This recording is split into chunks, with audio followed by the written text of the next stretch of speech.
Welcome, welcome, welcome back to Truth Quest. My name is Aaron Moriarity. I will be your host, and we're going to go on a quest for truth together. Yes, we are. We are. Look at that. That's like magic. We're shooting through the stars high above the earth in the high above the upper atmosphere, actually, way up in high Earth orbit, I guess you would call it. So that's where we are right now, and we're questing for the truth. And I'm going to quest this out to my friends on the Book of Faces, as my friend Heidi calls it. Book of Faces. We are live-o. I didn't put live-o, I put live. We don't want to confuse them. We don't want to confuse them too much. People have been confused a lot. Hello, Operation Shutdown. Kelly Q, hello there. Welcome to the program. Alrighty then. Look at this. Okay, you know what else, friends? I'm going to have to share this on out over here too. In addition to that, we have some things to talk about today, and that's a good thing. Oh, here it is. Yeah. Here's the link. And send it off. Sending a link. There we go. I hope everyone's having a wonderful, wonderful Wednesday. That's how it's spelled. I like to pronounce things the way they're spelled. Wednesday. You know, who is in charge of coming up with that word? You know? Who was it? I'd like to know. I think a lot of people would like to know. Hello, Green Dragon 64 and Catherine Weiss and Mud Rabbit. Hello, hello, hello, everybody. Wow, we're all here and having a good time. Having a good time. Having a good time. Deanna Tomlinson. Hello there. Welcome to the program. I think those are claps. Or it's a wave. Okay, hello. It's a wave. 3 waves. Thank you very much. Yeah, look at that. Alrighty then. Okay, let's get over here. Let's check and see what we have today. We can look at today, shall we? So we get right into it. You got your Invisimask tea yesterday. We're all over the place today. Awesome, Mud Rabbit. That is awesome. You're welcome to call in and talk about it if you want. Let me get this up, then I'll get the call-in information if you want to do that. Maybe this is too late for you to call. Stickers out, laundromat, on the message board, and at the local gas station. Yes, the old-fashioned way. One at the pet feed store. Awesome. Yeah, that's the way we do it. Locally. Hello, James Rohrbach. How you doing today? Good to see you here. You just sent me something on the Book of Faces, and thank you very much. Thank you very much. What do we got here, friends? I saw this. This was pretty good. This was pretty good. I like this one a lot. Ukraine, more like my crane. Am I right? Ha ha ha ha. King Troller himself. Gosh, he's right up there with Trump, isn't he? He just swoops right in. Oh, making me out to be the bad guy? I'll just swoop in and be the good guy and then leave you all confused. Yeah, I like that. I like his attitude. Very cool. Peace is the only way, baby. You can't trick these people into war anymore. It doesn't work. Yeah. Hey, Updog. I like that name, Updog. That dog is never down. Updog. He's wearing a cross, yeah. Yeah, he sure is. Looks like it anyway, right?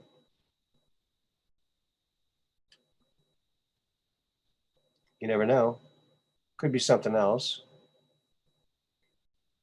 Putin is close second and master troll to Trump. Yeah, I think you're right, Updog. I think you're right. Whereas Trump is more of the boastful kind of a troller. Putin is like the lurking troller. He just whoop, shows up, does something, whoop, goes back into stealth mode. I like that. I like his style. I think the people of Russia have more rights right now than the people of Canada. Isn't that incredible? Never thought we'd see the day, huh? There was a time where I was thinking, man, I wish I would live in Canada. It just seems like more free than America. But boy, I'm so glad I didn't do that. Now I love Canada, but um, it's quite something else right now. It needs to get shaked out. They need a new, good, inspirational leader, a people's person, a people's leader, of the people, for the people. Yeah, that's what we need. Let's see. You know what else we need? I'll tell you what we need. Maybe we don't need this. I hate to do this to you, but I laughed hysterically at this, so maybe you'll find it funny as well. The meme lords are smiling down on us, friends. Check it out. Oh, oh yeah. Oh, that is so disturbingly funny. Disturbingly funny. Wouldn't you say? Yeah, U.S. should well, that's interesting, Updog. It would match the logic, that's for sure. But what do you think of that? Huh? How dare you? How dare you? How dare you? I love that on, quite frankly, when he says that, the head just explodes. How dare you? Yeah, of course. All just graphics, nothing else.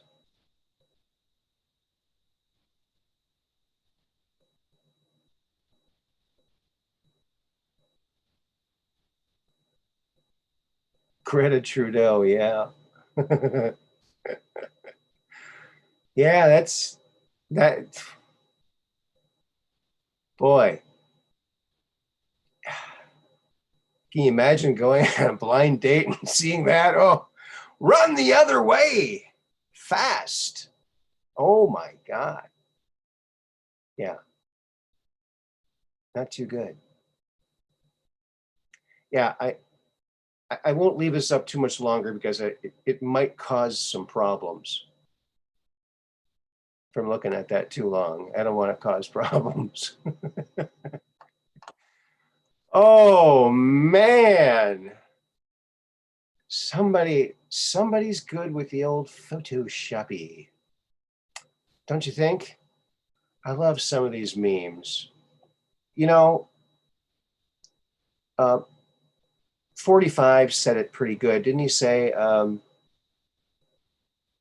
that a hat tip to the Anons that they're better than any um, advertising agency in Manhattan or something like that?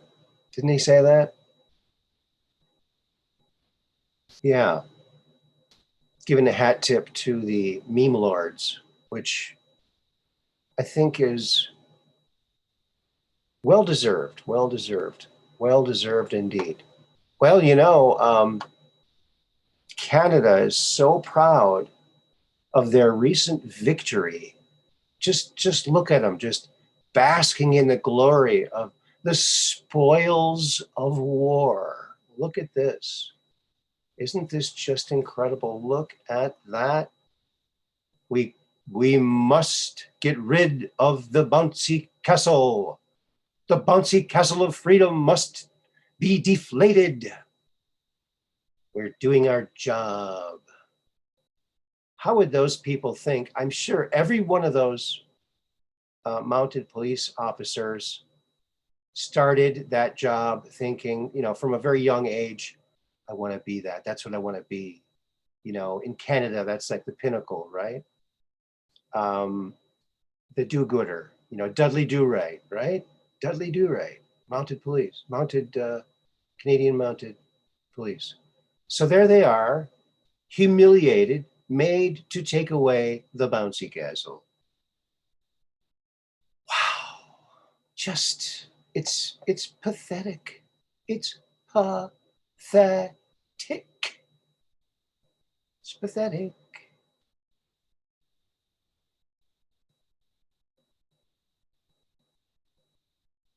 Is Mad Pogue in the house? Hello, Mad Pogue. Best meme of the week there. Yeah, I think so. Isn't that great? A great one. Take a screenshot of that baby. Get yourself a little screenshot and spread it all over the place. Staple it up onto telephone poles. Do a paper storm. Paper storm. Yeah. Yeah, paper storm. Don't you think?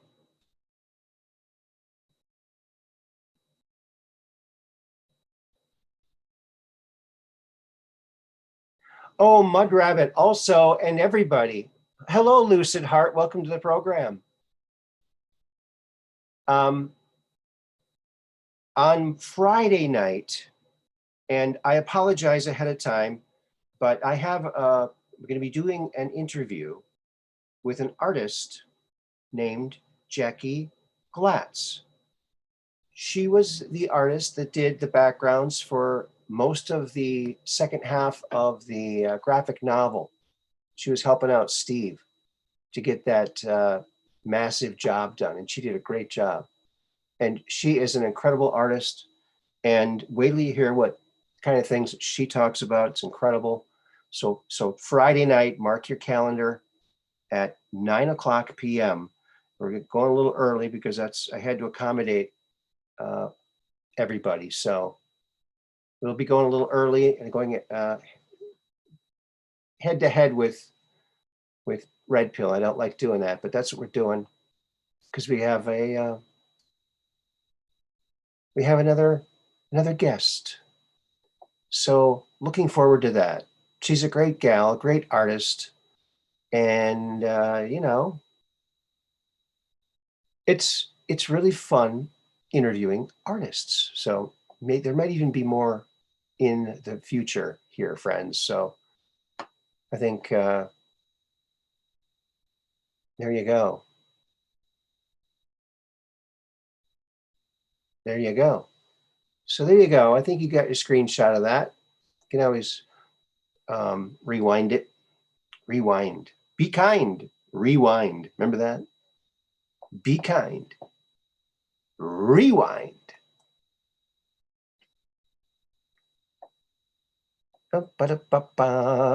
Okay, so everybody's signing up to this Truth Social, okay? And I think I did. I mean, I got this. Everybody else is getting something with a number on it, but I'm just getting this. Now, I don't know if I'll be getting some email or something. I'm not sure how that works, but apparently It's registered. Oh, is that even it? No. Yeah, registration successful. There you go. So I don't know.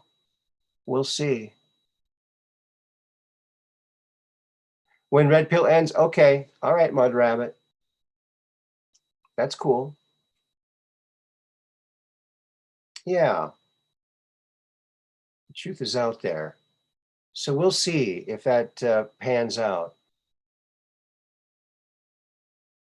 I did it online, Mud Rabbit. I tried doing it with my phone, but I'm having problems with my phone. And yeah, I'm unable to do anything with my phone right now, which totally sucks. And yeah, I have to do it through the intranet. Hello, Lucid Heart. Truth Social is a new social media platform that Trump is rolling out, where you can have freedom of speech. And it's going to be, I think, kind of like Twitter, maybe like a few other things too. So we're all anxiously waiting. There's so many people signing up and it's just in beta testing right now. So we'll see.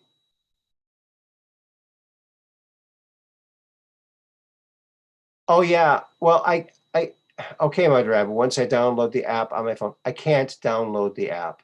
I tried it. I can't do it. So there you go. It won't work. I tried. So I don't know. Don't know how it's going to work. Yeah. So there you go. So Friday we got Jackie Glatz. That's going to be exciting. You're going to love her. And just as a little teaser, maybe we'll show you something that she did is a self-portrait. How's that sound? So here's her self-portrait in animation style. Where's the little button? There's the button. So here's some of her artwork. There she is. Isn't that awesome? So look forward to having her on Friday night. It should be great.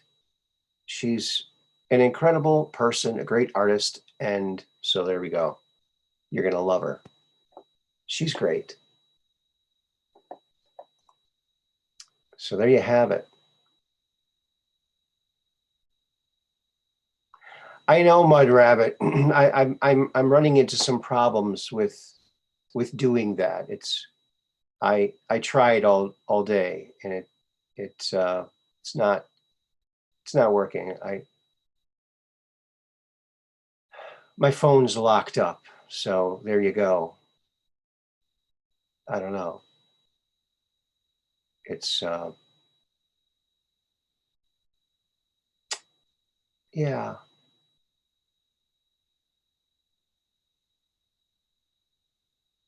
It's a it's an issue. There we go. Is Truth Social just about free speech, or do they protect your privacy? Now, I do not know. It's not even up yet, really. It's just beta testing, so I don't have no idea. I heard that it's kind of like Twitter. I can show you some posts from there that someone else posted, and you can see them. So so there you go. Yeah, it's not an Android yet. It's just iPhone. I do have an iPhone, but it's not. I am not able to download anything. I'm not able to do anything with my phone right now. I think I can make calls, and that's about it.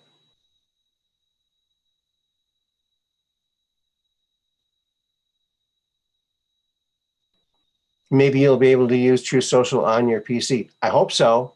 I do everything on my PC. I don't do anything on my phone except talk, really. I don't really see the point in looking at a very small screen with my eyesight the way it is, you know. I need a bigger screen. I don't need a smaller screen. Oh, privacy is protected. Oh, good, Mud Rabbit. Thank you. That's good to know. Beta test before alpha test, right? Yeah. You know, I was thinking about, friends, I was thinking about if I was a scientist and I was like predicting an element, like the discovery of an element, some kind of element where I described what it would be, what its properties would be, and then if no one would believe that would ever happen, and then I found it, I think I would call it, because you can name it, I'd call it Sotharium. There you go. Sotharium. I told you I'd find it. Sotharium. We'll show you. So there you go. I think that could happen. It probably has happened in some universe.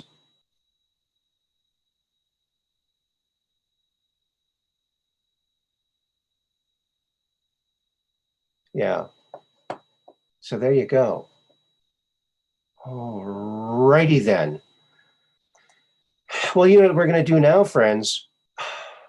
Oh, I think I need to put the caller information in too. Well, let's do this first.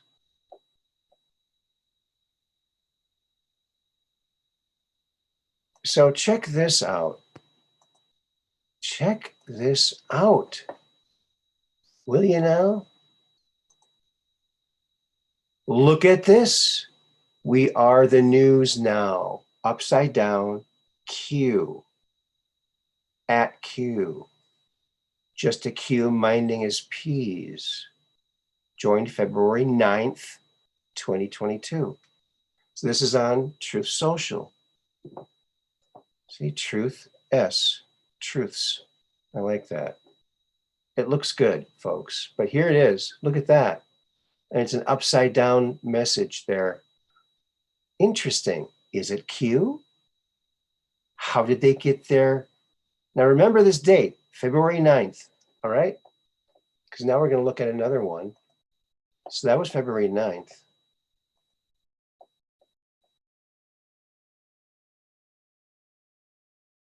And check this out.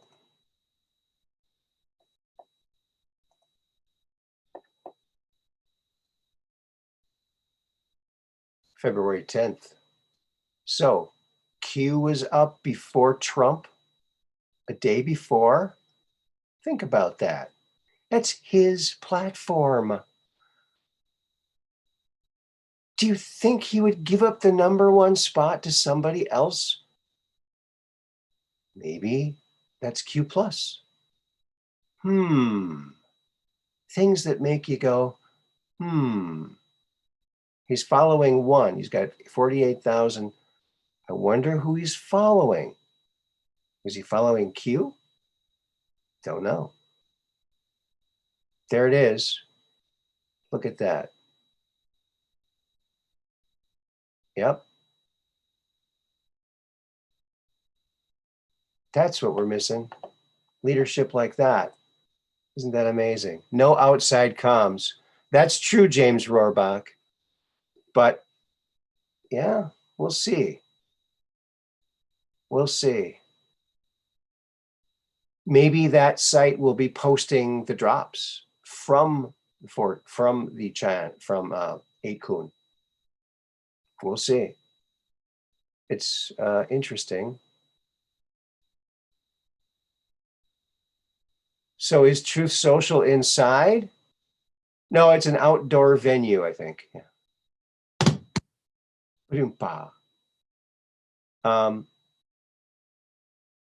Yeah, it looks like Trump's outside there, huh? Got the red check mark. That's cool. Or the orange. Is it orange or red? Could be It's kind of an orangey red, isn't it? For the check mark. I love that. Truths and replies, media. There you go. 48,000 following him when someone took that screenshot. The goat is trolling. Love that he made it look so much like Twitter. The goat is trolling. Yes. Well, he's used to it. So, hey, make it like, I can hear him saying it. Make it like Twitter, but better. What about this, sir? Make it like Twitter, but better. What about this, sir? Make it but like Twitter, but better. There you go. I think that's the direction they got. Hello, Sharon King. Welcome to the program. Everyone's having a great night here. We're getting ready for the big Truth Social party to start. Wondering when that's going to be. Looking at POTUS's little thing there. We're all hoping to get our... Hello, Just Josh. Good to see you here.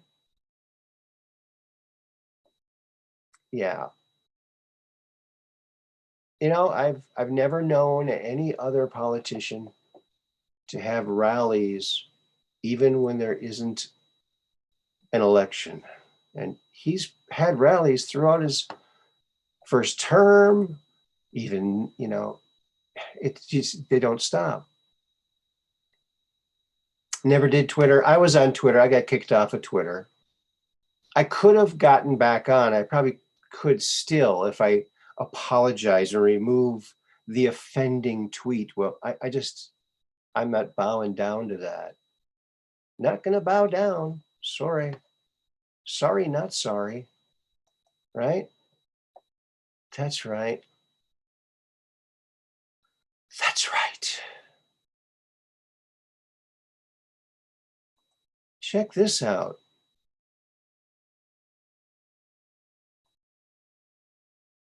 Another possible troll by Putin.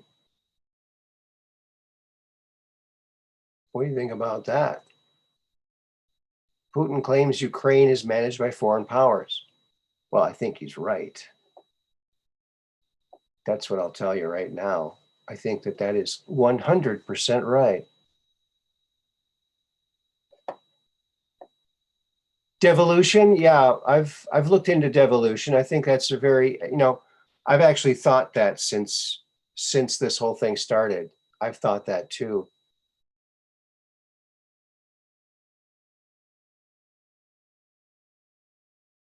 Oh, thank you, Mad Pogue. Badge of honor, yeah. I'm not gonna cave to their stupid little rules. So there you go.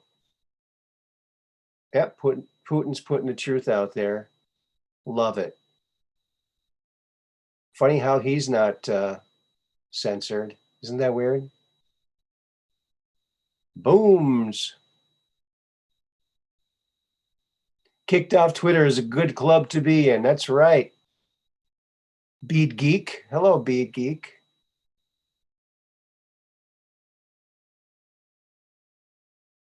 Yeah. I'm still on the Book of Faces, though. I have gotten restrictions on there. So there you go. They're on to me. It's only a matter of time. That's why we got to get Truth Social rolling here. I think we need to do that. So there you go. That's a little bit of news there for you in meme form. Meme news. I'm telling you, memes are the wave of the future. It's how we're all going to learn and share knowledge. We're going to share knowledge that way, right? Devolution.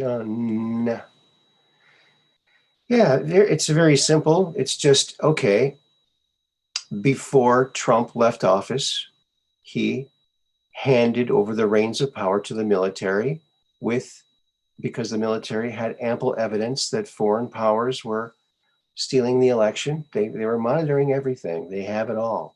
They have it all. So then Biden would be a belligerent president, and anything he does will be easily reversed as soon as he's been ousted, which is why he's building all the fences.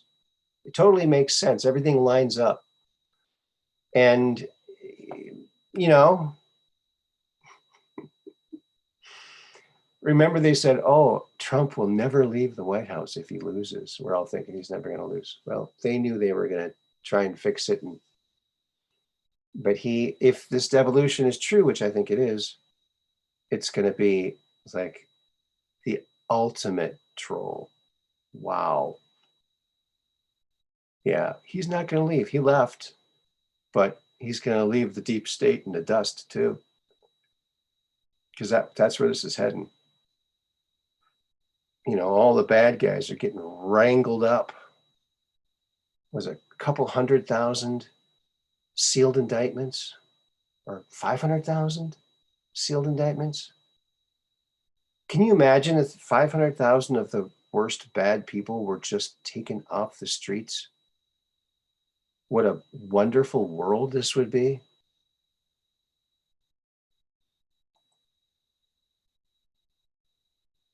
Okay, Mad Pogue. Brooks Agnew hinted today that Twatter is doomed for having lost so many people. Yeah, well, they don't care.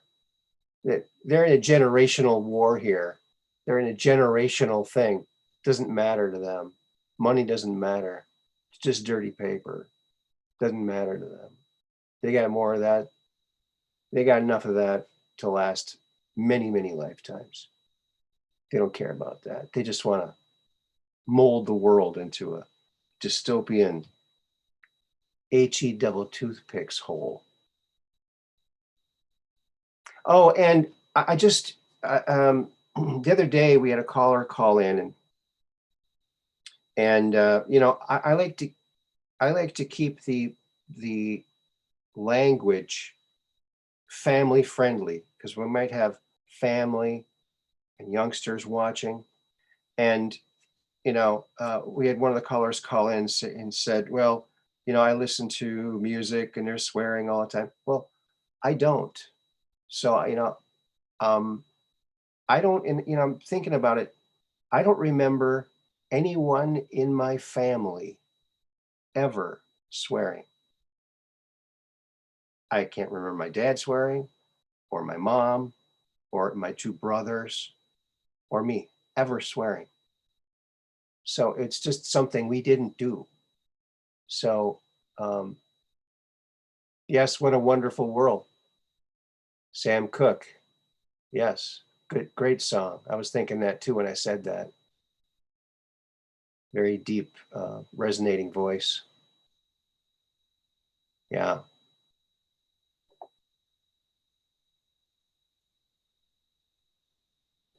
Okay. Well, there we go. Now, what do we got for you? What do we have for you? You know what? We should put the call-in information up there. How does that sound? Information. The aforementioned information. Hello, Sharon King. Welcome to the program. There we go. If you want to call in, there you have it. I saw this today, and tell me what you see. I thought it was pretty funny.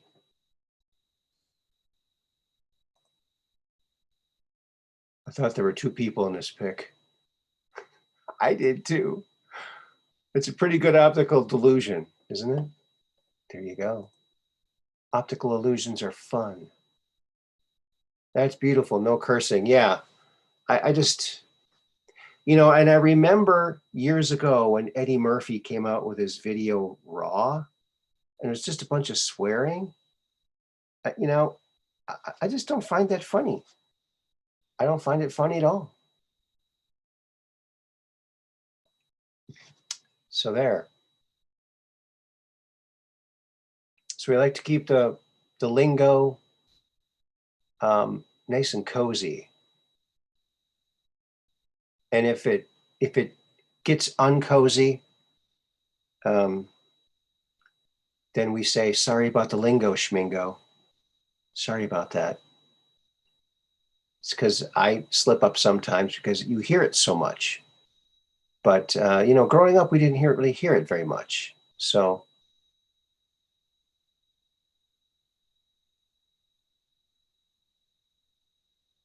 yeah, you know, me too, Sharon. Sometimes I slip up too. But even here by myself, sometimes I'll swear and I'll say, excuse the lingo, schmingo, to myself, because I feel, even when I'm just by myself, I feel bad about it, you know? Yep, you got to have Zoom to call. Red Skeleton was famous for not having swear words. I liked Red Skeleton. He was great.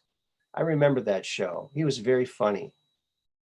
Yeah, good, good, solid humor. You know who else doesn't swear is Jeff Foxworthy. He's the one that endorsed the children's books that I illustrated. Popple and Popple's Place. Red Skeleton Christmas. Yeah, there you go. Good, solid entertainment from back then. Why are we not in arms about January, you know, 3+3 folks still in jail? Yes, I agree, Just Josh. It's absolutely horrific. And I really, really hope that when they do get out, some people pay for what they've done to them. Some high up people who made those decisions need to be held accountable for taking away the rights of these people, for staying within the velvet ropes, being ushered in by the police. The doors were magnetic. They had to release it. It wasn't breached. They opened the doors, you know? So there you go. Yeah, something definitely needs to happen there. It needs to be fixed. I don't think much is going to get fixed during this administration. The only thing that's going to get fixed during this administration is if Creepy Joe drops his ice cream cone, they'll get him a new one. That's the only fixing that's going to happen. I'm afraid. I am afraid. Jeff Dunham and Jim Gaffigan too? Clean? Okay. Gallagher, he was pretty clean too. Yeah, you don't have to swear to be funny.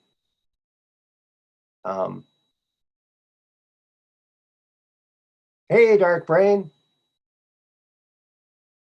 Thank you very much. Awesome. Participants box. Keeping an eye on the participants box. So there you go. There's a funny little meme there for you. Looks like two people, but really it's only one person. Kind of funny. Gotta throw in some funny ones every now and then, you know? Right? That's right.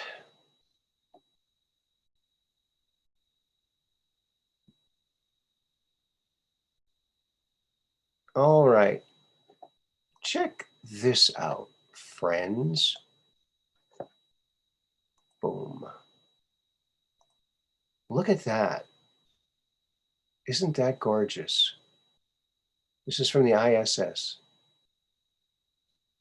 with Aurora Borealis happening, the, you know, solar flare hitting the atmosphere of the Earth and igniting it, lighting it up. Works along the same principles as a TV tube, the old-fashioned TV tube. So there you go. It's excited with particles and it makes light just like a TV tube. So let's do this. Let me go over to the tools and get us our little toolbox here so we can see if there's anything lurking in the background there. This is going to really white out the planet there. Well, you can see some stars. You definitely can see some stars. Okay. Telephone.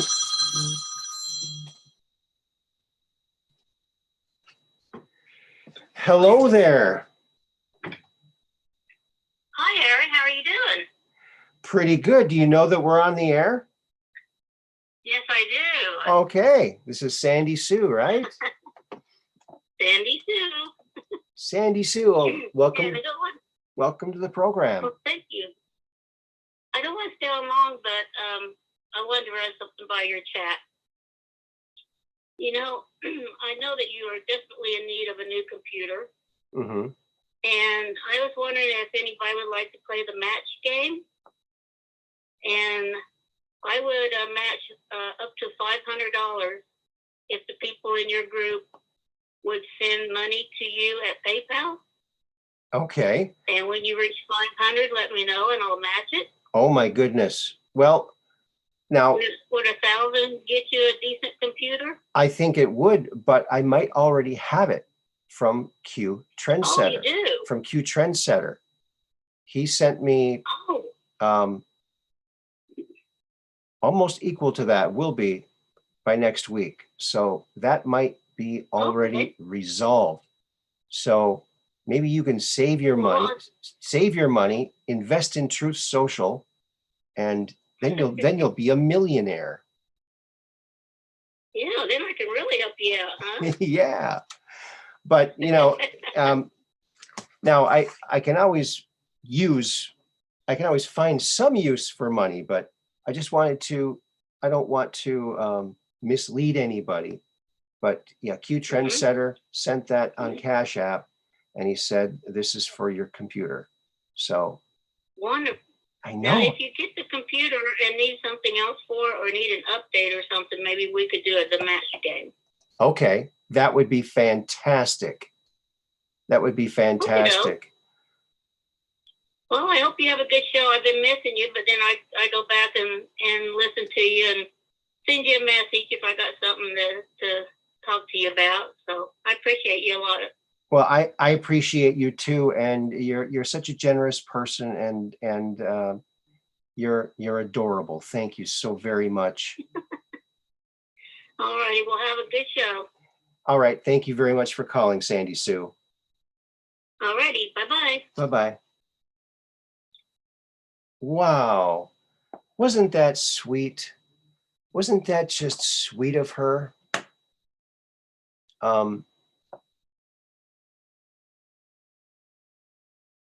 Send hair gel quickly. Uh-oh. Send hair gel.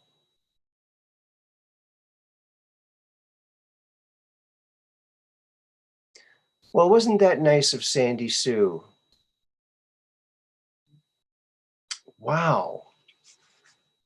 And I'm just blown away by everyone's incredible generosity. I hope that nobody is, spending money that they need themselves. Help yourself first and your family. But I really sure do appreciate all the help that I'm getting here, friends, and it's quite something. It's heartwarming, and in fact we got so many donations last time that I'm going to give away another book, and I'll throw some of the stickers that Artist 61 did in with it. So let me see. Let me get this off of here. Popple, of course, Jeff Foxworthy endorsed them. They're illustrated by me and written by Judith C. Johnson of Green Bay. Great little children's book.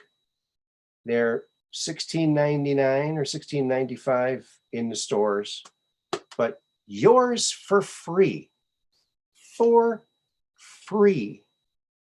to the second person to email me at hotgamesandpuzzlesllc@gmail.com.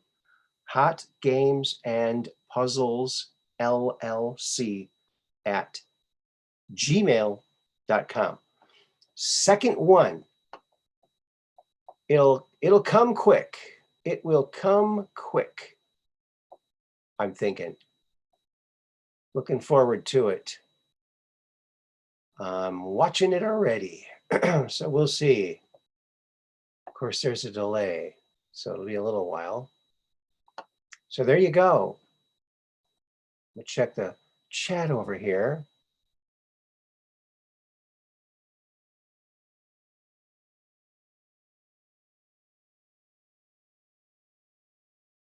NCC 1701. Oh, wow.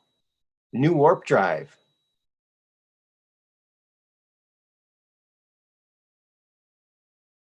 Yes, Dark Brain. Yes, Q Trendsetter is amazing. And so is Sandy Sue. What a neat thing for her to offer. You know? But like I said, I can't collect twice for one thing, right? Start up a buy a coffee. I've thought about that. Yeah, I'm not sure how that one works. I just figured out Cash App. So I'd have Cash App and I have PayPal. That's about all I can handle. You know, I'm a old-fashioned kind of a guy. So PayPal and Cash App. That's what I got. Or I got snail mail too. You can snail mail me. It's Truth Quest, HG&P at P.O. Box 711, Sturgeon Bay, Wisconsin, 54235. And that's my little P.O. Box. That's the old-fashioned way. And so there it is. That's that.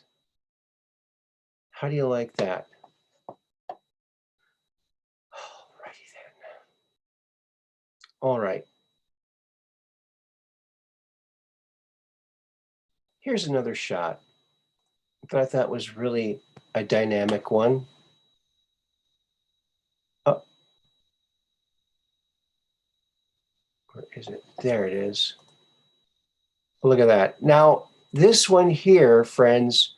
Now, do you see these things right here? And these are what I was talking about the other day. These are lens flares, okay? So these are not objects like ships or something. These are just lens flares, an anomaly caused by light hitting the lens of the camera, okay? So that's just what happens. But look at this, isn't this cool? I think it's a cool picture. And it looks like there's something over here. Doesn't it? Who knows what that could be? It could be like a supply ship coming. Looks like there's something right here too, huh? Possibly. Well, let's find out what's behind all this darkness. Let's light it up.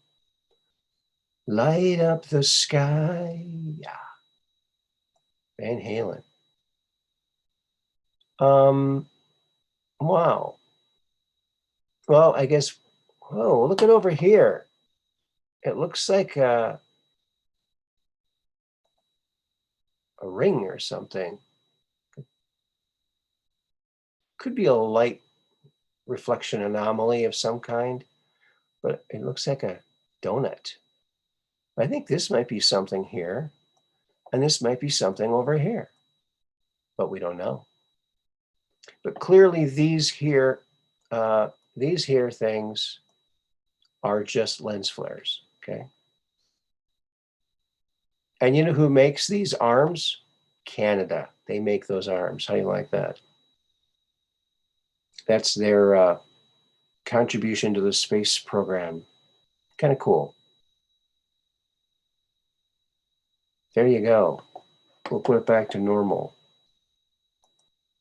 There's the actual shot. Let's zoom in, shall we? Yeah, we're not going to be able to see anything, unfortunately. See? Yeah. I don't know. Could be a little satellite. Could be anything, right? We'll fuzz it down a little bit there. We'll get the brightness up a bit. Look at that. That's definitely something, friends. Definitely something.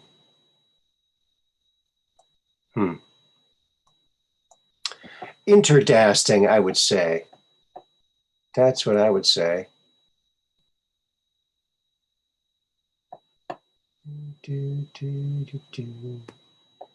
Yeah.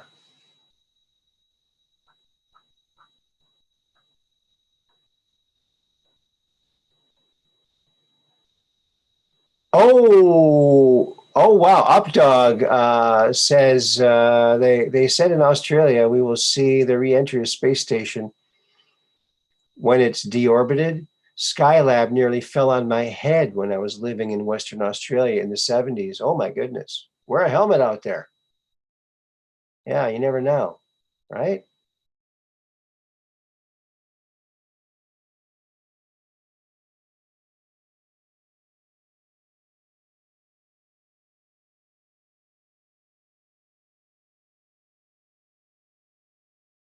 Doodle-oo. Okay, I'm not sure if I know that one. Hello, Artist 61. Yeah. Checking out the participants box here. Sandy Sue called in. That was nice to hear from her. She's such a sweet gal. Very nice. Very nice gal. And thank you to everybody in the chat, especially the mods. I forgot to thank the mods last episode, so I feel really bad about that. We got the best mods in the business. Best mods in the biz.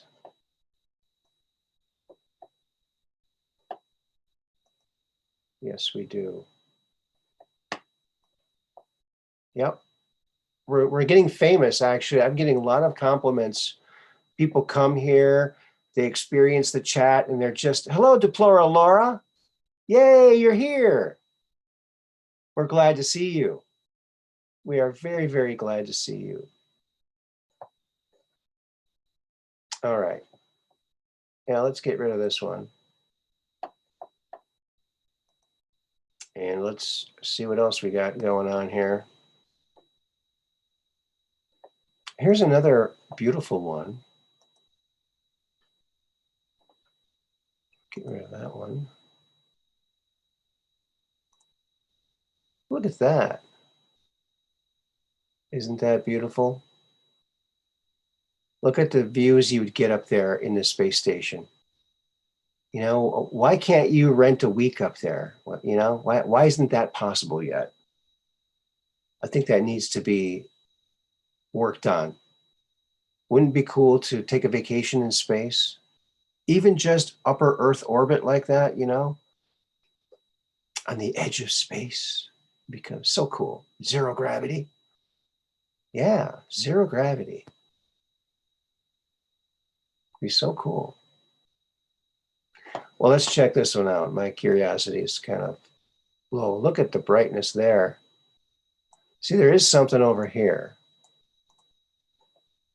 But yeah, I don't know what that could be.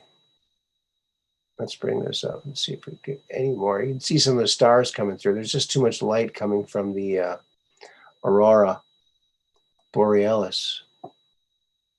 But it is sure pretty, isn't it? Yeah, very pretty.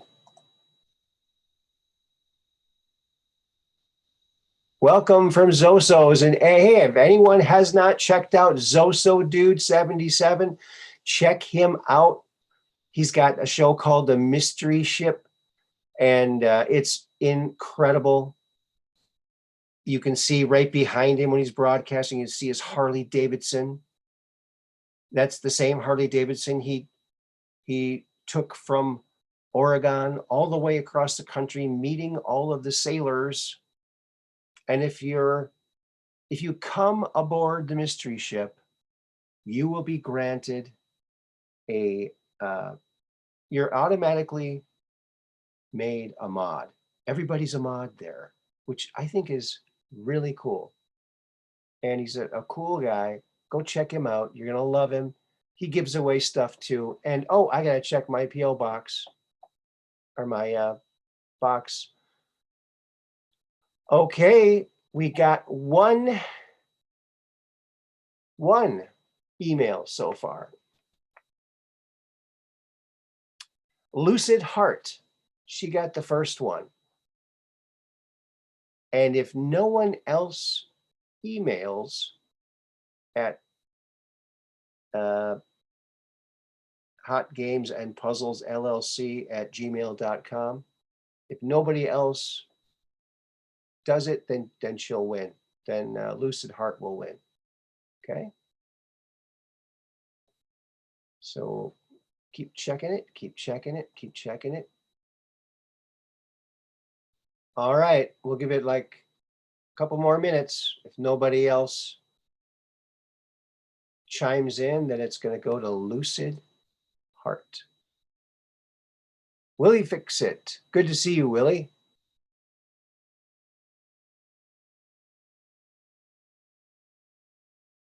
And Peggy Dancer.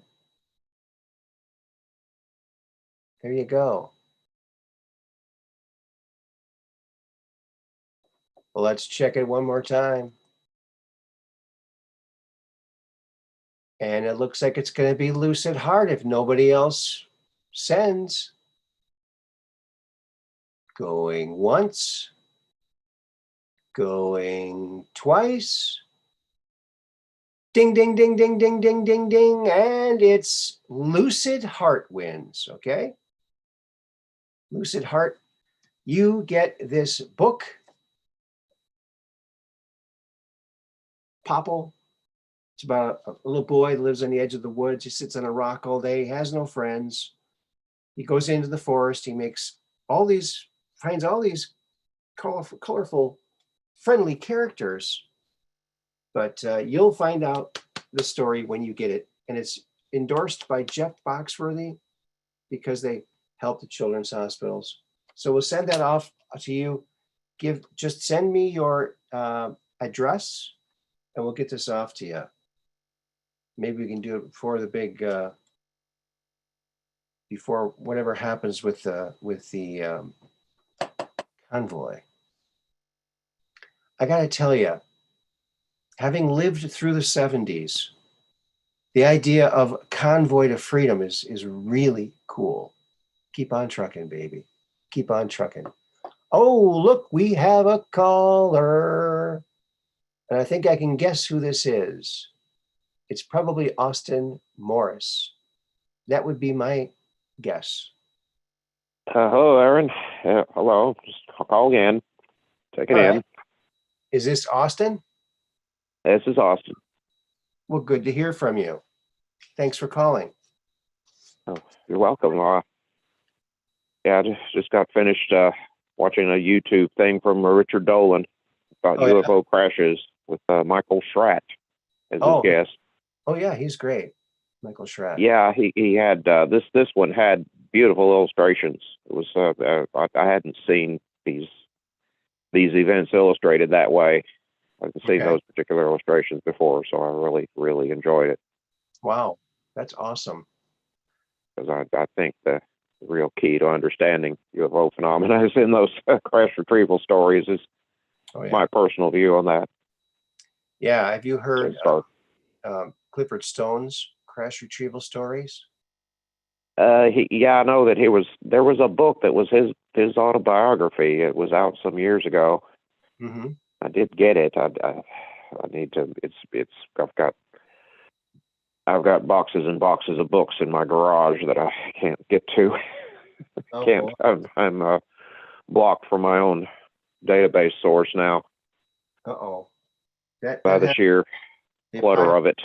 they pile up, don't they? Yeah, it's cluttered. I'm disorganized. I go back to work. I try to start on something and never quite get to first base on on fixing the problem. But anyway, the stories they were taken mainly from there was a researcher named Leonard Stringfield Right. who Mhm. back in the 70s, well, he was compiling eyewitness accounts of these crash retrievals. Of course, Stringfield was his ethics. He would get these stories from witnesses based on a promise from the witness, based on a promise that he'd make to the witness that he would never reveal their names. So he had more than 100 different eyewitness cases, which he would not say who it was he talked to, which made it easy for skeptics to debunk. They could just ignore it, basically, because you can't cross-examine the witness if the witness's name is unknown. Right. But Stringfield had gotten the story on the basis of a promise not to reveal the witness's name. So, of course, that's a bit of a Mexican standoff. Well, Stringfield himself died in 1994, but he's left behind lots of files with this material in it. So we may be hearing more in the future on this kind of stuff, since many of the witnesses he talked to then may no longer be alive now. Perhaps their names can be shared. Oh, wow. But anyway, it was more than 100 cases of these people who, many of them repeat the same pattern. As Richard Dolan was saying, all roads lead to Wright-Patterson Air Force Base. Yeah, that's where seems to be. the crashed objects are taken, evidently. Mm-hmm. But he had one that I'd never seen before that I wasn't familiar with, and it was Great Lakes base, Navy base. There was somebody witnessed an object in a Quonset hut-like structure there, which was utterly unlike anything I'd seen before. It was an object that was a retrieval in this secret hangar, and it was teardrop shaped. Wow. Teardrop shaped and about 35 feet long, and had a flat bottom. So it's kind of Richard Dolan was speculating that it might be a USO instead of a UFO. Maybe they'd recovered one of those, which was why it was at a Navy base. Wow. Now, that's interesting because that's the shape of one of the craft that Corey Good talks about that kind of popped up out of nowhere and attacked the bad guys. That the Alliance apparently had these advanced craft shaped like a teardrop, or like a I hadn't read that, and I hadn't seen that from Corey Good. Pumpkin seed or teardrop shaped or pumpkin. Yeah. There was a book out some years ago called The Deltoid Pumpkin Seed. Oh yeah. It was not about UFOs. It's about somebody was wanting to revive Zeppelin airships with that teardrop shape, supposedly as a superior way to build a Zeppelin. But what about high winds with Zeppelins? I mean, high winds are the enemy of a Zeppelin, right? Yeah, the Navy in the 30s. Now I've seen this was recounted in what's his name, the Navy guy who was Corey Good's friend. Let's see, who was that? Tompkins' book had a section about the Navy's Zeppelin experiments in the 20s and 30s, because the U.S. Navy had commissioned 3 giant Zeppelins. There was let's see, the airship Shenandoah, the Akron, and the Macon. And of the 3, I think 2 of them crashed due to high winds. Yeah. And the 3rd was just basically decommissioned and done away with eventually because it was just not cost effective to keep them going. Yeah. But these things, the relevance to ufology in Tompkins' view was the similarity to the so-called mothership, because the Akron and the Macon, those two latter Zeppelins of the Navy, were designed to carry airplanes. They were flying aircraft carriers. Right. Yeah. And that bears a superficial similarity to the classic flying saucer mothership, the supposedly, according to George Adamski, the big cylindrical motherships carry the little saucer craft that are scout ships. That was George Adamski's paradigm, his model of how UFOs function. One which was shared by the other contactees of the 50s, like Howard Menger and others. Of course, they could always be accused of copying Adamski and just taking his lead. You could say that, but those things that the Navy built in those days were fascinating, because they were at sort of at the tail end, the climax of the Zeppelin era for the Hindenburg disaster, and for a while it must have looked plausible. It must have looked quite thrilling and interesting in its day. Mm-hmm. But imagine something as flimsy as a Zeppelin, and you're going to fly up right to it in a biplane with a radial engine. I don't see a bright future for that if they didn't suffer from windstorms.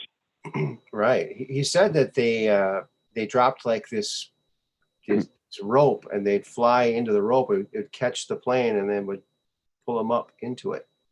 It was a mechanical trapeze structure. The Zeppelin, the big airship would have an internal hangar bay. Yeah. It would drop down this jointed structure that was like a acrobat's trapeze. Yeah, right. The airplane would have a hook on top of it. Yeah. It was like the tail hook of an aircraft carrier plane, except it's not in the tail, it's on the top. Yeah. A top hook, which would engage with the trapeze structure. And then at some point in this process, the pilot cuts the engine, right, and the trapeze structure retracts, drawing up the airplane. And this, of course, could only have worked with relatively small planes. Mm-hmm. This was supposed to be something that would scout ahead of the fleet, and they would be scout airplanes. And again, it's a mothership with scout craft, so you can see the parallel with what George Adamski was saying. Yeah, you can see parallels. I mean, it's an amazing technological achievement for back then, but it's a slow-moving, large target, right? It's just there's a definitely a little question of practicality in the long run, but they were quite serious about it for a time. The Navy was, and not serious enough to spend the money for. There were 3 airships. The first of them, the Shenandoah, was actually, it didn't have the hangar bay or the little scout craft airplanes. It was just a conventional Zeppelin built in Germany. It was part of German war reparations to the United States. The Germans were required to build us a Zeppelin. So the USS Shenandoah was built in Germany, maintained in Ohio by Goodyear. The Navy built these bases for them. The Lakehurst, New Jersey Naval Air Station had the Zeppelin hangar for the Navy Zeppelin, and that's why the Hindenburg was going there, because it had the facilities already for Zeppelin set up.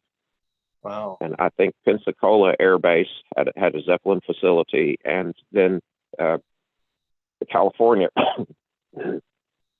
near Oakland or San Francisco, what's that base there that's now NASA's Ames Research Center, was originally a Zeppelin hangar. Oh, really? Wow. It was Ames Research has this enormous hangar. They actually test little aircraft inside the hangar, because it gives them a better controlled environment with less wind. Wow. So little model planes would be tested there. And it was originally a Zeppelin hangar dating back to this Navy program, Ames Research Center, and I've forgotten where in California that is. What city? I think it's either San Francisco or Oakland or between them. Mm-hmm. Wow. There was something that was Moffett Field. Moffett Field is what that was called. Okay. And that was named after, there was a Navy admiral named Moffett, who was an early advocate of naval aviation. Moffett was famous because he tried to patent torpedo planes at a time when airplanes could not physically carry torpedoes. Wait a minute. Hold on. Naval aviation? This is like airplanes flying in your belly button? Is this what this is? Just kidding. Oh, well, no, that's something. Contemplating the belly button is Eastern philosophy, I think. Eastern meditation techniques. Naval. I don't think they're flying around except in consciousness.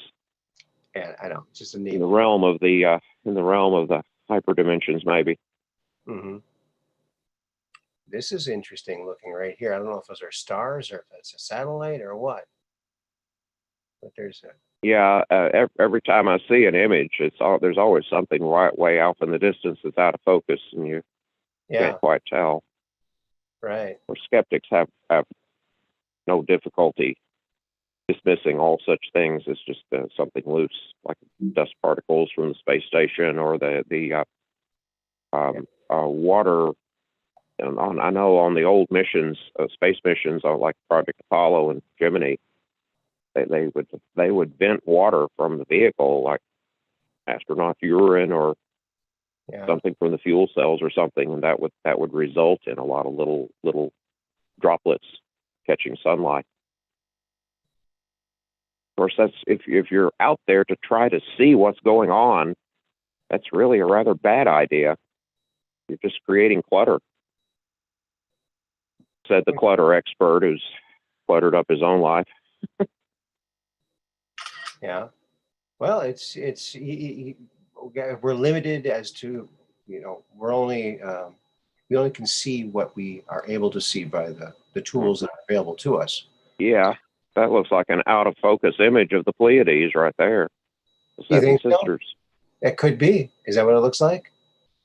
Vaguely resembles it. I'm not really an expert on astronomy. Pleiades is one of my favorite constellations, though, because I'm still able to, my old eyes can still pick it out and find it. Oh, yeah? Yeah, they're pretty. They're like little tiny little jewels. Of course, it's important to certain ufological enthusiasts, because that's supposed to be where those tall blonde aliens come from who are allegedly helping us. Okay. Here's one. Okay, so I'm gonna take a screenshot of this. This is the Seven Sisters, and we'll compare it. We'll go side by side, and we'll see how it looks. Interesting. Interdasting. Let's see here. Okay. Oh. I know when looking at the Seven Sisters, I've never seen more than 6. Oh, really? 6 sisters. Okay, here they are. One of them is a star that's rather dim. And there are speculations about some of these constellations that in ancient times they were different. They were brighter or colored differently or some such. Okay. All right. The Pleiades might be an example of that. That's the Seven Sisters? Yeah, because I just see 6 when I look at it. Okay. All right. Two of the 6 are real close together. I got them side by side here, although it might. I'm going to take another screenshot of both of them so we can see them both at the same time. But it doesn't look like it to me, unless it could be turned maybe. Yeah, maybe I'll turn it.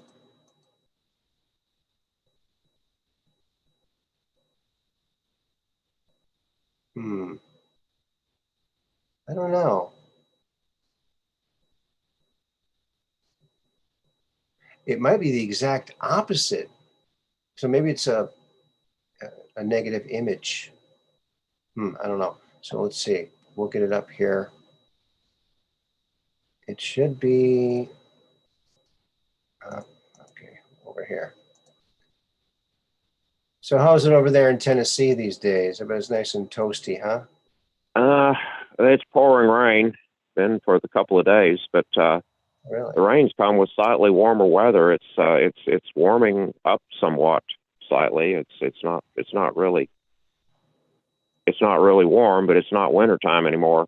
And tonight, when I was out walking the dog, amazingly, I could hear the spring peepers. Oh wow! Oh, you're lucky. Yeah, that's at this time of year. It's unusual, but it's not unheard of. Wow. I think spring peepers were appearing real early last year too. But the spring peepers are the little, I think tree frogs make that sound, but I'm not sure. Right, tree frogs. So here they are side by side. But so I see these three here, 1, 2, 3. They looks like these ones here, but then the other ones don't really correlate. So sort of similar.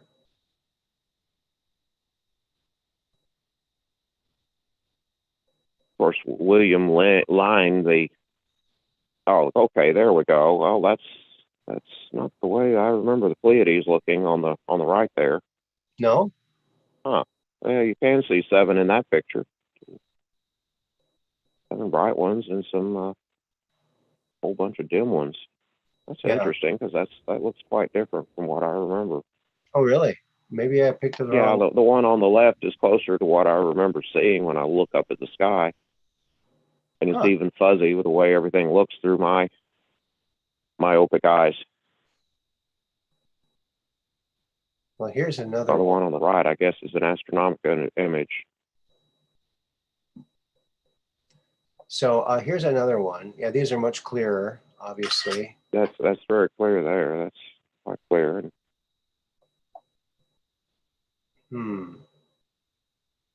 Yeah, this looks a little different from that. It looks a lot different. So let's see if this looks like what you remember. Oh, it's not. Silly me. It has to be opened first. Okay. I think this is it. See, to my eyes, the Pleiades always kind of look like a tiny, tiny, tiny little copy of the Dipper. Is what it always looked like to me. But, okay, yeah, it does kind of the way I always interpreted it. But it's that image on the right. It would not be Dipper-ish. Handle's not well enough defined on that image on the right. That's curious. Yeah. Well, I think this one might be a better. This one doesn't look anything like that one. So I don't know why. What? All the files. Something's going on here. Something's up. Could be my little confuser here. I might have too many things opened. I don't think I can open it. But yeah, maybe next time I'll have to. I'm getting the wheel, the spinning wheel. We might lose our visual again. So we better enjoy that we have a visual here of some kind. Oh, wait a minute, it's going to work now? Oh, I don't know. Okay, maybe it's going to do it. Maybe we'll have a little luck here. Here we are. Will success spoil us? Gee, I hope not. There we go. Now, does this look more like Seven Sisters? It does look like the Big Dipper, kind of, the Little Dipper. There'll be a 30-second delay. for you to see it, I think.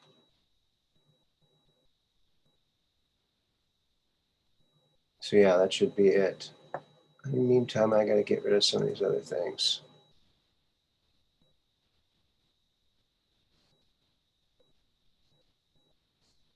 Yeah, but it doesn't really look like that clump. So I'm not sure what that clump is. Are you there still? Yeah, I'm there still. As yeah, the ones that are kind of in the foreground would be the ones I'd be seeing.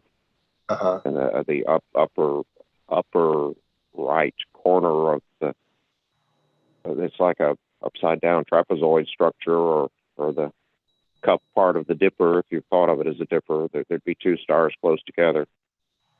Uh-huh. That would look almost like one star. Oh, right here. It would have that. It would have that kind of. But I would see like six of those six brightest stars that look like they're in the foreground would be what I would be seeing, and the stuff in the background would just be a Very fuzziness in my eyes. Sure. Yeah. But that's what you see when you're not, you don't have binoculars or telescope. It has been forever and a day since the last time I went outside with binoculars in hand or anything to get a clearer look at this stuff. Mm-hmm. I just don't have much time or energy anymore. And we seldom have clear nights. Even on clear nights here, there's always a little bit of haze, a little fuzziness in the sky that obscures real amateur astronomy. Mm-hmm. But you get away from the city, even here, the sky becomes more viewer friendly, more impressive. Okay. And there evidently has been a lot of unrecorded UFO activity in over East Tennessee, evidently. Because I recently had a telephone conversation with a guy who's the local head of MUFON, who is anxious to put together an investigative team, and he wanted me to join. Calling me. I don't have time and very little money to devote to a hobby like that. Mm-hmm. And it would just be a hobby, so it could be for me. Well, But there's probably stuff happening out there in the sticks that is worthy of much further investigation. Because I've heard a few stories, hereabouts, things going on. You go out and seek this phenomenon, you'll find it. Right. Which is my answer to all skepticism about it. If you're not seeing evidence, you're just not looking. Right. We're going to give away a mug. This is a mug that Artist 61 made. Check this out. Truth Quest with Aaron Moriarity. There it is. So you can have this handsome little mug for, let's see. Should we do the second one again? Second emailer. Email me and you'll get this mug. How do you like that? I'll throw That astronomical image of the Pleiades there is beautiful. That would work on a mug. That would work on some kind of artwork. Yeah. Yeah. You know, when I first started my toy company, Hot Games and Puzzles, I was going to do a line of puzzles called the Hubble Puzzles, taking some of the pictures from the Hubble and making them into puzzles and selling them. Uh-huh. But I didn't have enough money to get that part of the company off the ground. I could only get my game done. And are those images in the public domain?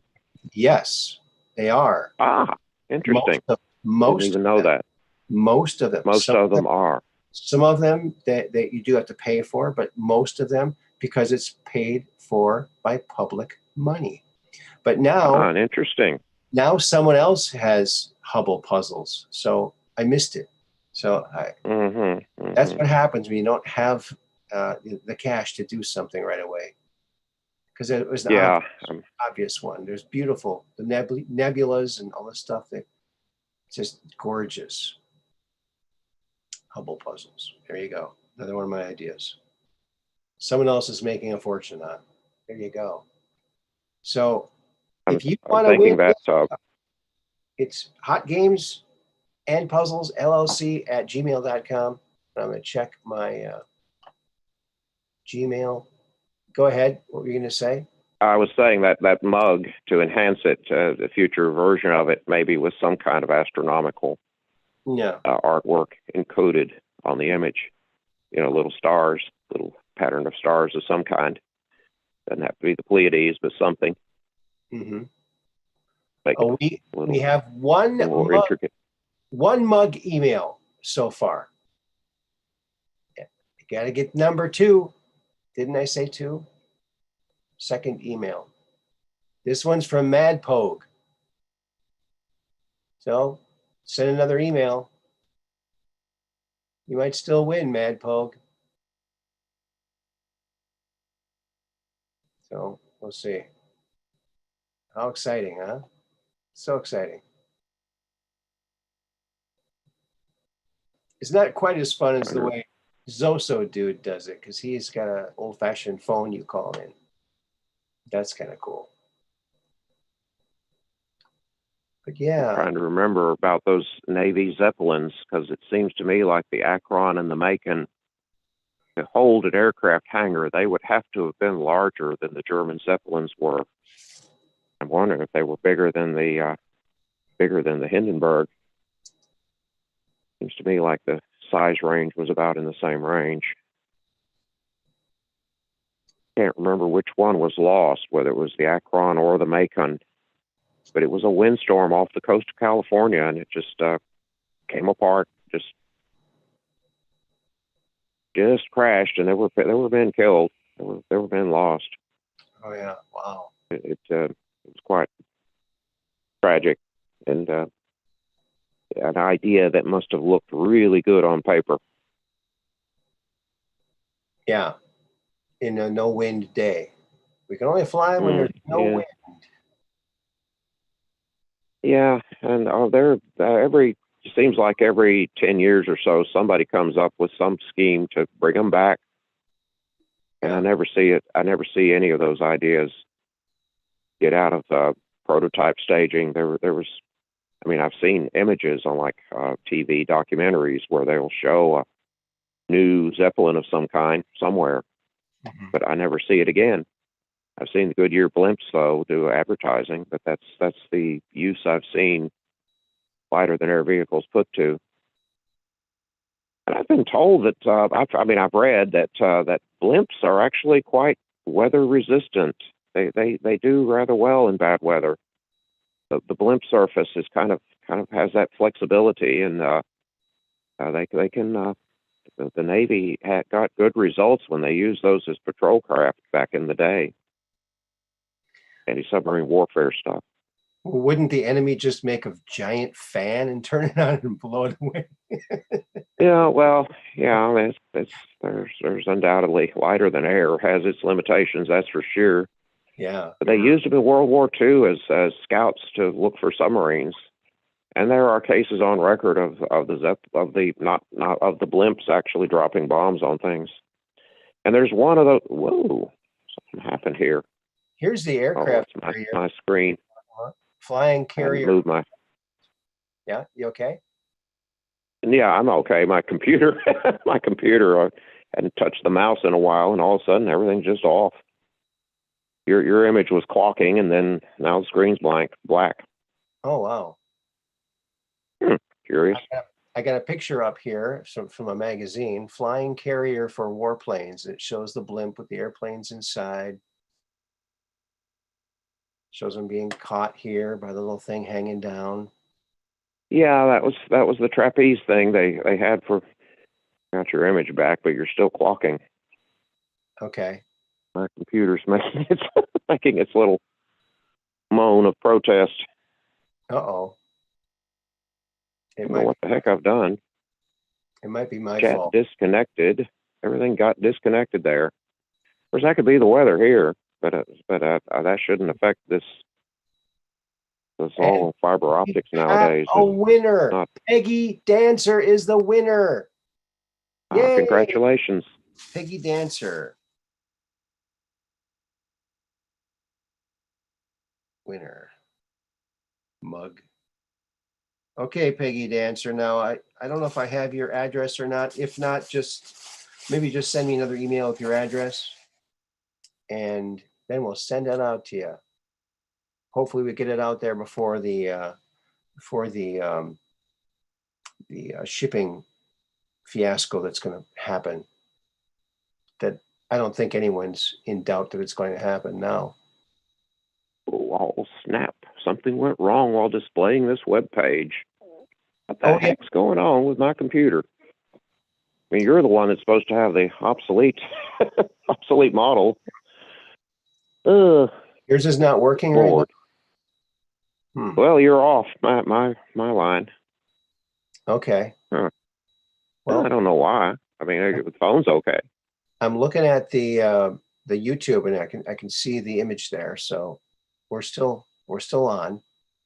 Well, that's curious. And decided they don't like me. Well, it might be just a little glitch. No worries. Good Lord, I've got a red light on my my router, my Wi-Fi. Uh-oh. What's going on here? They're on to you. Well, you can't be reached, Aaron, according to what's on the screen here. Oh.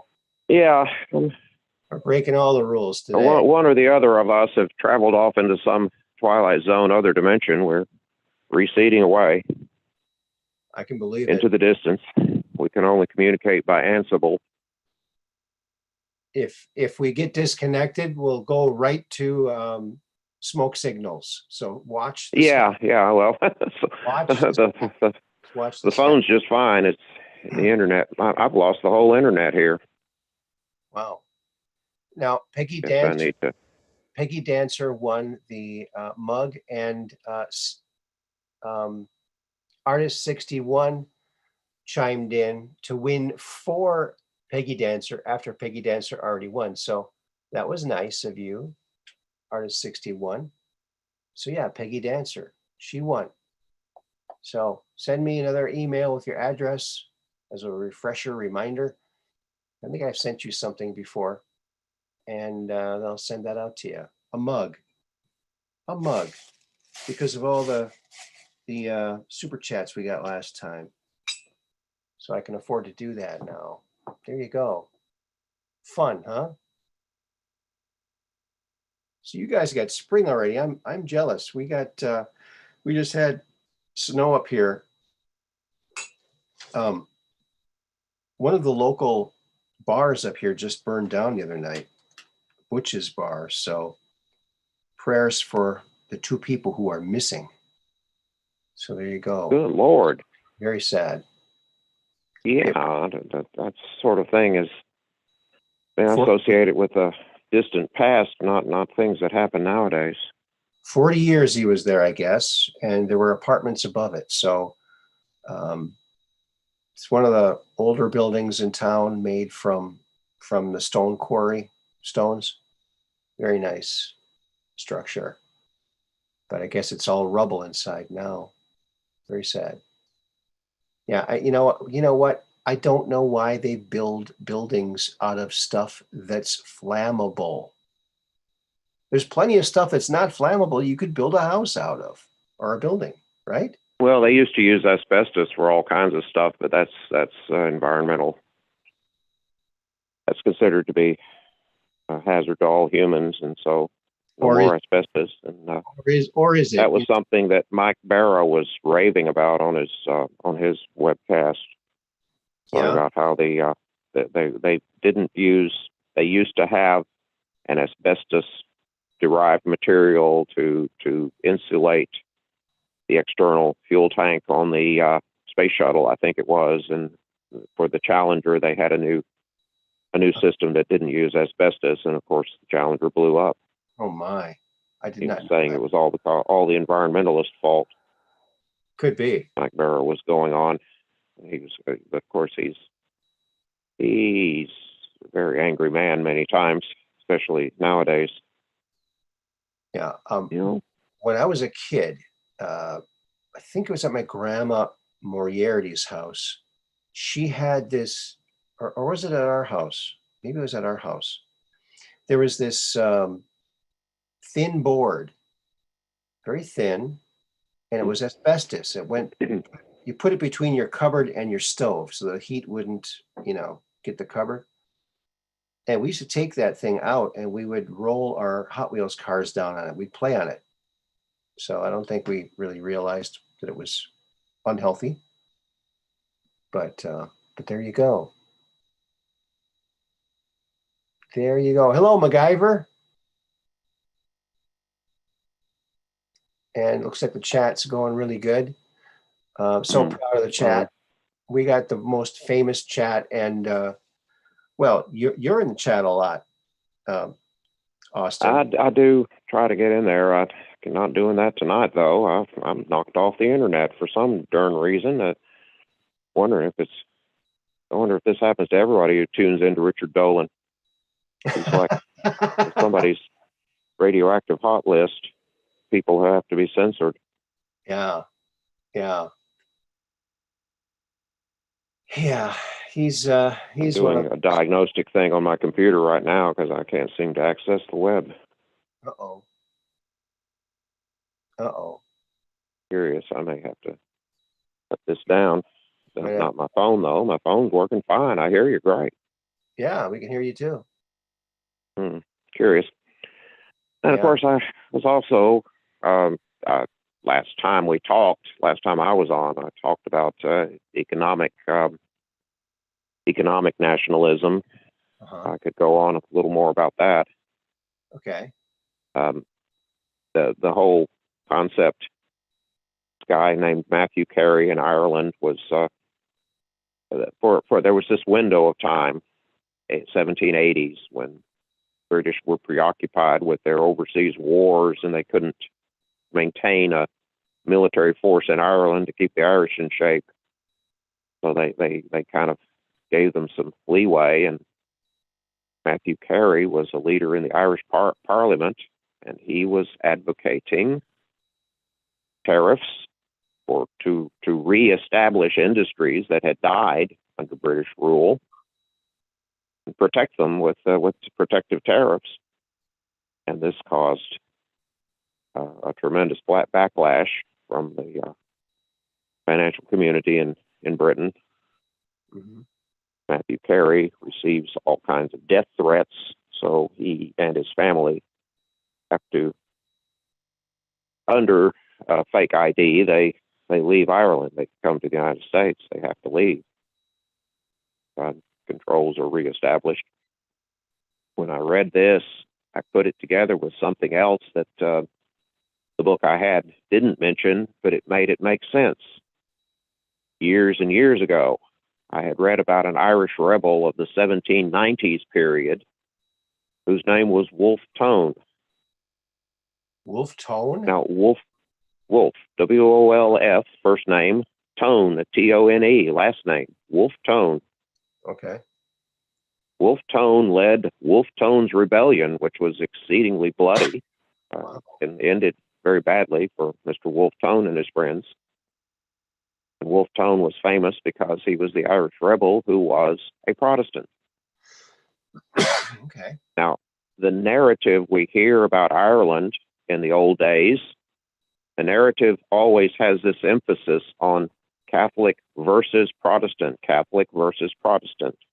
It's always the Catholics and the Protestants, and they're always at odds with each other like cats and dogs. And that's the narrative we hear. That's what we associate with Irish history. Well, now, the British rule Ireland. The British are imperialists. How does empire work? It works by divide and conquer. You keep the population factionalized. You give encouragement to factions who fight each other. And that makes it controllable because the imperialists above them look down and they play the role of mediator and arbitrator and peacemaker and make themselves look good. But it's their own agents of influence who have helped fan the flames of the conflict so they can play this game. That's how they ruled India. There were never very many British people in India, yet they controlled it. And that's how it works. Divide and conquer. So instead of hearing about maybe the real history, what we hear is the narrative that puts this emphasis on these divisions, these factions, when maybe the differences have been rather distorted in our history, maybe. So when I came to understand Matthew Carey, I came to understand Wolfe Tone. Matthew Carey, in his opposition to British control and British imperialism, was always a man of peace. He never advocated violent means to achieve reform. He never wanted that, never advocated that, never spoke for that. And that was in the 1780s. Well, threats of violence forced him out of Ireland. Wolfe Tone, another Protestant, had learned from that nonviolence doesn't work. So that explains the Wolfe Tone Rebellion. He's just continuing the same process, only he has rejected nonviolence. Of course, when I heard the story of Wolfe Tone, it was presented as if it were some kind of inexplicable thing, like a Martian invasion or something, because Wolfe Tone was a Protestant, and the narrative could never make sense out of why a Protestant would be fighting against the English. But this is why. He probably believed pretty much the same things Matthew Carey believed, only he realized nonviolence wasn't going to work. That put that into perspective to make it make sense. The importance of Matthew Carey was, when he came to the United States, well, his son was Henry Carey, who became economic advisor later on, many years later, to Abraham Lincoln. And what were Lincoln's economic policies? Tariffs and internal development of industries and agriculture in the United States. And that was the protectionism and the economic nationalism that Matthew Carey had advocated for Ireland. Here, this country. And of course, it resulted in this terrific growth in the economy in the period right after the Civil War. 1796. Boy, he had a nose on him. He had a profile. Wolfe Tone or Wolfe Tone. What a name. That's I'm looking. Yeah, that's a fearsome sounding name. It sounds like a rebel. Yeah, sounds like a rebel name, but. Wow. Of course, the whole idea of this kind of protected economy being, with certain industries being nourished along by patronage, by protected and encouraged through the government, that was pioneered by Jean-Baptiste Colbert in France, or Colbert. I don't know if that last T gets pronounced, but I don't know much about how to pronounce French names. But in the 17th century, he was finance minister under, I can't remember if it was Louis XIV or Louis XV. I can't remember which Louis it was. But see, in France, many industries had pretty much died out, couldn't compete with England. Colbert instituted tariffs with the intention of bringing back the wool trade to France, which succeeded. He also used government funding. He was finance minister, and he created canals and other infrastructure projects, which, now this is before the steam engine, before real industrialization, but it gave France a very vibrant, growing economy for a time, but also created great enmity from the British establishment, the oligarchy in charge of the British financial institutions. Pretty much hated Colbert. And they work through agents of influence.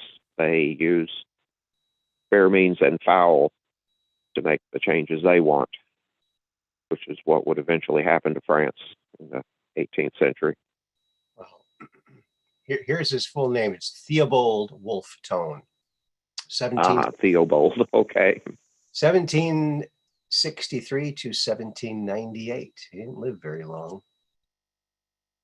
Wow. Yeah, and I think he was either executed or killed in battle. I don't remember which, but it was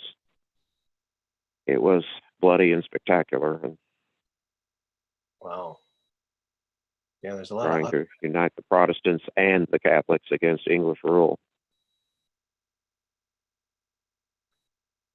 It looks like there's a cello accoutrement that's called the cello wolf tone thing. Hmm. Well, that's curious too. I never heard of that. Something attached to the back of your cello. I thought it was a violin, but it just looks like a cello. Yeah, that would have to be a coincidence, but it's a curious coincidence. The violin wolf tone. Hmm. Interesting. Well, maybe he was named after this certain kind of violin. Oh, well, yeah. I'm sure it's this Anglo-Saxon custom of using the mother's maiden name as a middle name is probably what explains the wolf being there. Yeah. Not my guess, but I don't know. Yeah. It's Limits of what I know about that particular thing, but Matthew Carey and Henry Carey wrote a lot about tariffs and protecting industries and protecting the economy from foreign competitors. And essentially, it's directly against the whole grain of globalism. Do you know? I have a friend named Wolfie who is a history buff. I think you guys would have good conversations. I should have him on the show sometime. Yeah, things resonate with me when they appear to have some contemporary importance.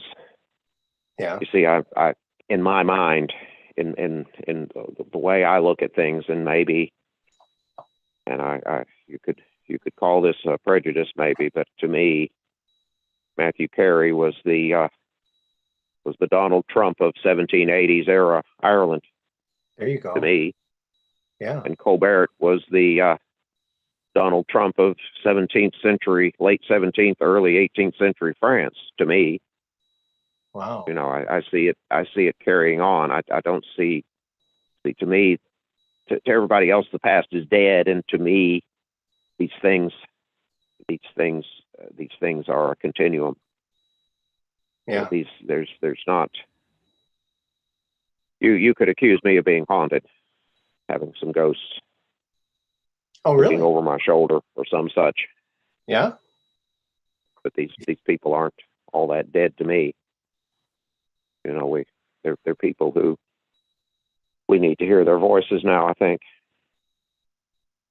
Well, we're still breathing the same air they breathed, and it's and according to some, everything that's ever happened on this planet is recorded in the Akashic records, in the automatic magnetic recording of everything on planet Earth.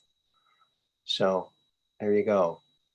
Who knows? Well, if you see a structure to space-time itself, an ordered structure to things, then that becomes plausible. Certainly. Yeah. There's the idea of, it's called implicate ordering, and that's the term used. And I don't claim to fully understand it. I'm not that scientifically grounded, but I can see that the idea is simply that you have laws of nature, and it's necessary, if you think about it, turn it upside down. Why would there be laws of nature? Why would nature need to have laws? I mean, why not just have a universe where it's just pure, random, chaotic crap everywhere, and nothing has structure or order to it? A universe like that couldn't have you. You wouldn't exist. Well, why not? I mean, if there's no God, then why should you be there or anybody else be there? And once you're at the position of Descartes saying, "I think, therefore I am," you have to build on that and try to make sense out of a really big universe that we're contained in, that appears to be structured and ordered. Yeah, it certainly does. You know, I was a scientific evolutionist until I left my body, and that was a huge wake up call for me. Opened my eyes to spirituality and the afterlife and what it's not really life. It's well, it's it's very strange, very different, but it is there and it's real. So Yeah, no, in his dialogues, Plato writes of these things, and I don't know if the philosopher himself had such experiences. He speaks of others having them. It's hard to be sure yeah, if it's really a personal account. But essentially, the Platonic view is before anything is, there has to be an idea. right, In anything that's any material thing is a reflection or a representation of an idea. Thoughts, dreams, ideas come first, and then inspiration. material reality, Yes, which yes, is pretty much the exact opposite of what a materialist, logical positivist is going to tell you. you know that's what you said right there is almost exactly like the beginning of my graphic novel slash movie that I'm working on. And I'll be reading that in the future. But so yeah. Oh, another thing about recording, I saw this fascinating little story where these scientists were trying to see if they could pick up a recording from a vase, thinking that if music was playing while this thing was being made, slight vibrations from the fingers on the lathe or on the potter's wheel, and they found sounds of music from way back. It's very hard to hear, but it's there. So isn't that interesting? So just somebody making a vase on a potter's wheel with music playing, that music is recorded into that piece of clay. Isn't that wild? Yeah, I read about that a long time ago, but when I read that, they didn't say that music had come across. It was just grinding noises that a potter's wheel makes. That's what they were recording. Wow. Kind of a little self-limiting thing there, but I think it was based on the idea you see these little if you study ceramics, you get these little grooves caused by the action of the turning, and this parallels the grooves you see in a record player record. Right. And the idea is So it's the same principle. that the music is going to vibrate the finger a little bit and leave a little jiggle, a little sound. And it was pretty impressive. I'll have to dig around and see if I can find that for another episode, possibly. But yeah, it's amazing what is there that we previously had no way of knowing. You know, with the chronovisor, you know, you can really go back and see anything. And, Yeah, there was a book out called Father Ernetti's Chronovisor, which was the Vatican priest. Well, not Vatican. I mean, he was a priest and a musicologist who supposedly invented a time viewing device called the chronovisor. Well, working with music and television technology. It was done back in the 60s, supposedly, and supposedly this is part of the secret technology that the Vatican's sitting on. They were actually started in the 40s, and they were using sound equipment, and they accessed a past audio event where it was Armetti and Gemelli. I can't remember which one, but they heard one of their fathers say, "My little zucchini," but his father had already died. So they knew they were they were accessing a past event. So when they took it to the Pentagon, then the Pentagon took it, and then they DARPA took it and they blew it out into a TV-like structure so you can see it and hear it. So they had upgrades. So I don't think you could. Well, I think Armedi and Gemelli could be accredited with the nub, the idea, and the basic workings of the sound. But I think the DARPA figured out the visuals.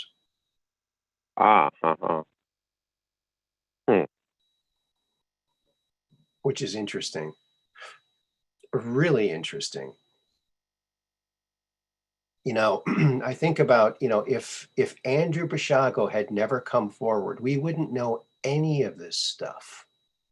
None of this stuff would be even heard of. Yeah, Operation Shutdowns, as I remember Andrew Basiago crediting those Vatican scientists for creating chronovision. Yeah, they were Jesuit priests, I think, too. Jesuits. Are you still there, Austin? Yeah, I'm still there. I don't know a whole lot. Of course, you could get into the blogosphere conspiracy theorists, and that Jesuit always, the word Jesuit always raises a red flag with some people. Yeah. Yeah, well, they have, it's pretty interesting if you delve into it, what they're all about. Of course, they have a telescope called Lucifer. Isn't that interesting? Ooh. Now, why in the world would they name their telescope Lucifer? Yeah. Well, why would they do that? Well, probably because there's a lot of people in there that think the opposite of what people think they think. That's what I think. Well, I think, corruption. There's I've come across this. That's supposed to have been a Latin word for the planet Venus at one point, but I don't know. Oh, really? Venus is always female, so I don't know that I believe that. Venus, yeah. Now, Venus is supposed to be where humans started here in the solar system, where the first humans were settled, I guess. Maybe they didn't arise there, but that's where the... Yeah. Was that something Madame Blavatsky said, or was that where did you read that? Well, from a lot of different sources. Have you seen some of the structures they found on the surface of Venus? Very anomalous, very... What I've mostly seen in the images, that NASA had a probe orbiting Venus that was using radar to map the surface, to send back images of the surface with radar. And the whole thing, Venus is like one big volcano. It's just really, really hot and molten, and lots of volcanic structures everywhere you look on Venus.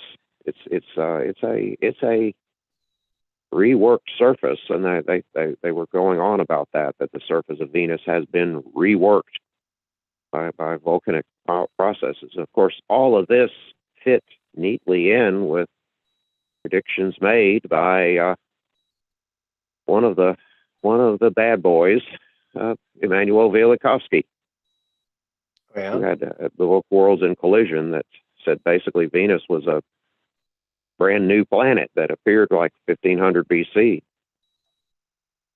molten and incandescent back then, and it had been a comet in ancient times with a big tail, and it's just become what we see as it's cooled. That was Velikovsky's premise and his thesis based on his understanding of ancient myths and legends. And the Velikovskyan stuff makes really fascinating reading with me. But I mean, it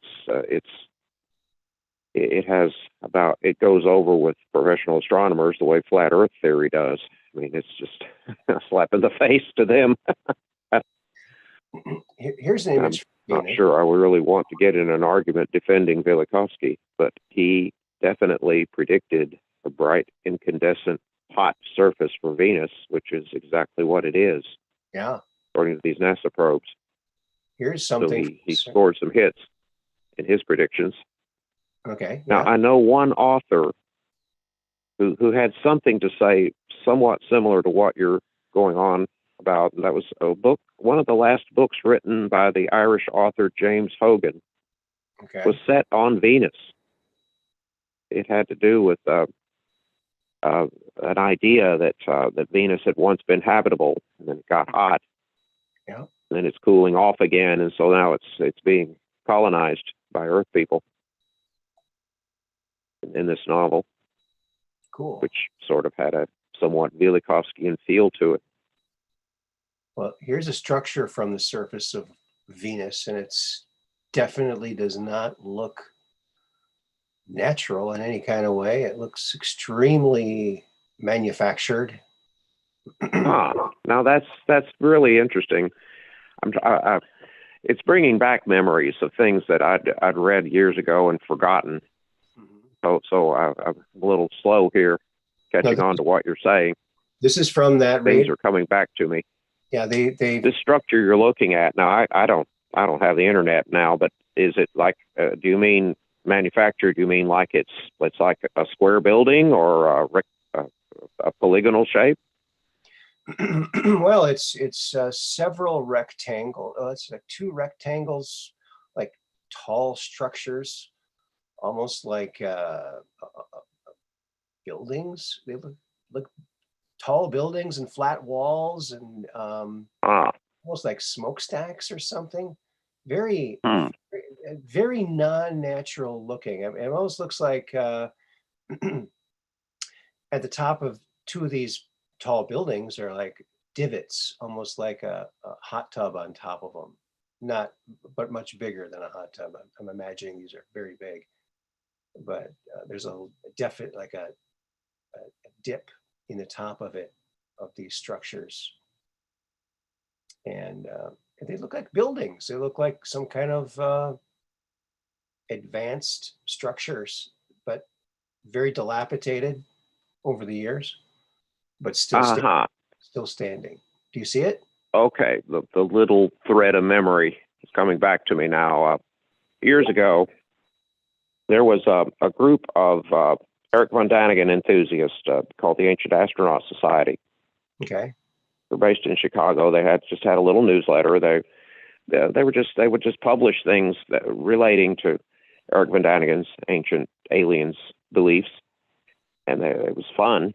It was very much fun. But one of the things they published was a paper that claimed that once Venus had been inhabited, that the ancestors of the human race had come from Venus, and that they had come here, and that's the reason why to the South American and Central American Indians, Venus was so important in their religion, their beliefs, why their astronomy, the Mayas especially. This was focused mostly on the Mayans, but the Mayans had a whole calendar based on the movement of the planet Venus. And of course, if you're sitting down with a blank sheet of paper or papyrus or bark cloth or whatever the heck they wrote on, blank, and you're going to invent a calendar, why would that calendar be based on Venus? I mean, it doesn't really make a whole lot of sense, but it's what they did. And this Venus calendar, this paper for the Ancient Astronaut Theory newsletter was suggesting that Venus had been inhabited, that the original ancestors of the human race had come here from Venus, immigrated because it was heating up. It was going through some kind of process where it was going to become uninhabitable. Mm-hmm. And so the ancestors of the human race have to come here. And then this article had the pictures of, now this would be a great thing to put on your great image to look for, and that's that airplane-like thing that's from, I think it's Colombia, and it's made out of gold. Oh yeah, I've seen little that. Airplane-shaped. Sure. It looks like a delta wing, triangular winged aircraft. Yeah, I've seen that. It's got a tail section that looks very much like a modern aircraft's tail. Yeah. and it's from some South American Indian tribes gold hoard, and it's supposed to be a representation of a flying fish. But a flying fish doesn't have structures like this thing has. It's really more like an airplane. Bless you. And the paper in this Ancient Astronaut Theory, Ancient Astronaut Society publication was suggesting that these immigrants had come here in spaceships that were designed to get them from there to here one way and just land, and they were like space shuttles. It's like the space shuttle landing where it comes down unpowered. The thing is, these things were the transports that were carrying people from Venus to Earth, and they were just these hastily built machines to get people from there to here one way, quick as possible, easy as possible, and that's what this piece of so-called jewelry was commemorating. Right. With the airplane shape. Mm-hmm. And that's what this paper was saying. Of course, it escaped my mind because it never had any correlation from anybody else any other time. I never saw anybody else suggest any of these things. But you're suggesting something like that now with your image from Venus. Yeah, and Corey Good was taken there, apparently. According to Corey's story, he was taken there by the Anshar, and he said when they got close to the surface, all of a sudden, a holographic veil was they went under it, and they could see this like a city, almost like buildings. And they went inside one, and there was this big, like this circular tower in there, and it had all these mathematical equations or formulas on there, and it was just flashing like crazy. And there was this very tall, majestic humanoid figure there, a holographic image of what these beings used to look like in interacting with Corey and the other people that were there. And the being asked Corey if he wanted to know who he really was. He said no, and all of a sudden, the guy kind of disappeared. Everything has closed up, and they had to leave because he didn't want to know who he was.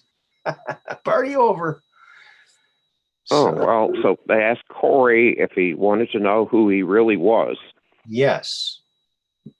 Who his soul was, perhaps, or who he was in the past. There's some speculation he might be Enoch, or his birthday was the same day as George Berthington's wash day. That's what my mom called it. George Washington's birthday, George Berthington's wash day. But yeah, who knows? I just curious because I don't know. How would you answer that question? Well, the Anshars ask you, do you want to know who you really are? How would you answer? It wasn't the Anshar. It was this elder, ancient builder race being that now is represented by the Sphere Being Alliance and the Blue Avians, the Ra people. Yeah. He said that he was not ready to know who he was because he was very focused on his family and didn't want anything to interrupt his life with his family. So he felt very strongly that way. So that was why he didn't do it. But I probably would have said, yeah, I want to know who I am. Yeah, tell me. Who am I? Yeah. He was asked that twice so far. And he'll be coming on the show again next month. I want to ask him if he was asked that again. Well, it's curious because that's kind of it kind of gets to the heart of our whole problem with the bad guys. Yeah. I mean, I saw a book once. I didn't buy it or read it. I probably should have, just to understand this issue better. The book was called The Third Chimpanzee. And it's, you see, you have two species of chimpanzees. There's a standard chimpanzee, and then the bonobos, which is a different species, but that's two chimpanzees. And then this book was contending that because human DNA is supposed to be 99% identical with the chimp's DNA, that means we're the third chimpanzee. So the author's unspoken, I assume it's unspoken, but maybe it's not, since I haven't really read it, but the assumption here is human beings, basically, this book's going to treat humanity as a form of animal. Yeah. And it's going to be very reductionistic and I'm sure essentially atheistic, that's essentially seeing humans as beasts, as beasts of the field, basically. It's kind of like B.F. I imagine it being a bit like B.F. Skinner's work, that human behavior can be reduced entirely, just as atomic theory reduces chemistry to atoms. Behavioral theory reduces human behavior to stimulus response bonds, the atoms of behavior. So everything is mechanistic, and there is no need to postulate the existence of a soul, no need to postulate the existence of anything beyond pure material gratification. And this is not a new concept. Going back to the time of Matthew Carey, you've got people in Britain, the so-called empiricists, essentially advocating this point of view as early as the 18th century. And they're at the heart and soul of the empire and its oligarchical control structure. Yeah. The human race is basically a kind of like herd animals that need the shepherds to watch over them and take care of them and cull the herd from time to time. Well, that's how the bosses see themselves. Yeah, that's at terrible. Least, that's terrible. And the point of view expressed by philosophers like Jeremy Bentham in Britain and Adam Smith as well, although you're not allowed to criticize him, evidently, but Adam Smith, Jeremy Bentham, the whole British empiricist point of view would say that good consists of that which brings you pleasure, and bad consists of that which causes pain. And that's good and evil. That's bad and good. And period. Really nothing beyond that, according to them. Well, there's a lot beyond that. I mean, even if someone doesn't believe in the afterlife, that doesn't mean they're without morals. They might want to be remembered as a good person and live a really good life. So, well, yeah, without morals. You see, this is you have to look at what these people are doing. I mean, last time we talked about African slavery, and then I mentioned the oligarchical controllers of this empire. Once they were pressured by religious people to give up slave trading, their new deal is to go into China to sell opium. Yeah, I mean, these things are so fundamentally bad that you wonder, how can they call themselves Christians? How can they call themselves civilized? Right. And yet this is the highest authorities of the empire. These are the philosophers of the empire. Well, but they're human. I mean, once you define good and evil in terms of what gives you pleasure or what gives you pain as being the only thing to define it, then you're going to have things like slavery and war and drug running and probably the whole human trafficking thing and all these bad things. Yeah, see, what I said earlier, the material thing comes before there's a material thing. Has to be an idea. Yeah. There has to be a thought before the action. Exactly. Well, what actions are going to be the result of bad ideas, of wicked, evil philosophies? See, it's my contention, and I guess there are probably other people out there who agree, that before the damage is done materially, you've already seen damage done on the philosophical, the world of ideas, the world of thoughts on paper. The damage is done there before anything gets done to the world outside. the world of ideas. The bad ideas came first, and then came actions which were absolutely evil. That's been my interpretation, and why I think it's necessary to pay some attention to what philosophers say. Yeah, but what about this rampant evil you're talking about is going to wake up the light in people?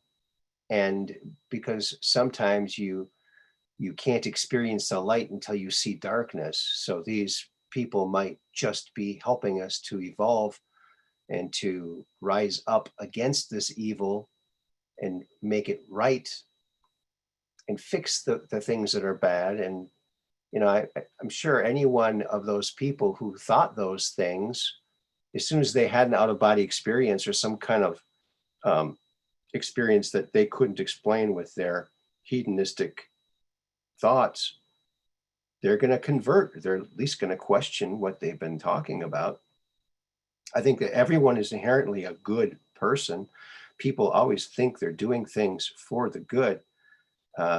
So if there's that much evil, I just think eventually the good people are going to realize it and rise up, kind of like what's happening up there in Canada.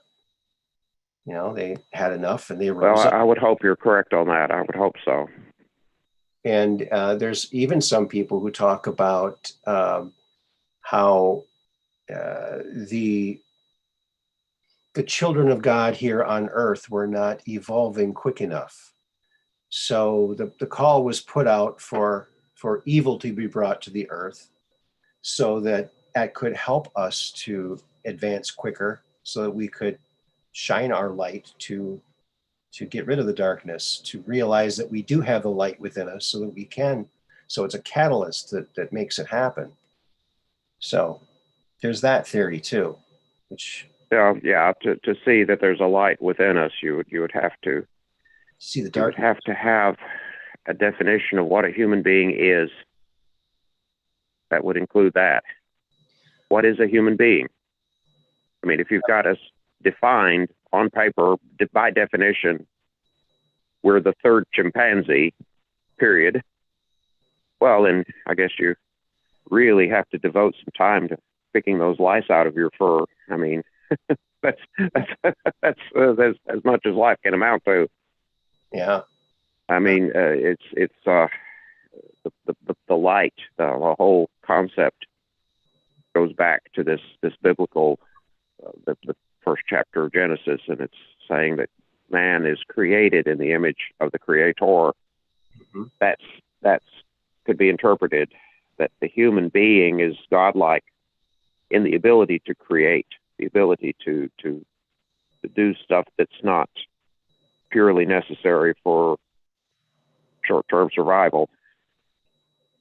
That is just art, literature, ideas, conversations, music, all that stuff is what defines us as being human and not as being some kind of animals. Mm-hmm. And a certain segment of the intelligentsia got totally away from that, going back to the 18th century, really. And this damage is what we're seeing, this continuation of this damage to the human culture, which is what has to be reversed before there can really be any progress made. Right. Got to have a restoration of real human culture, real creative human culture like you had from the Renaissance, or people like Mozart, Beethoven, people like that. More of that kind of character and personality and creativity, but mm-hmm. Not sure. There's a apparently it's not me. It's not me what's going to do it, but somebody has to.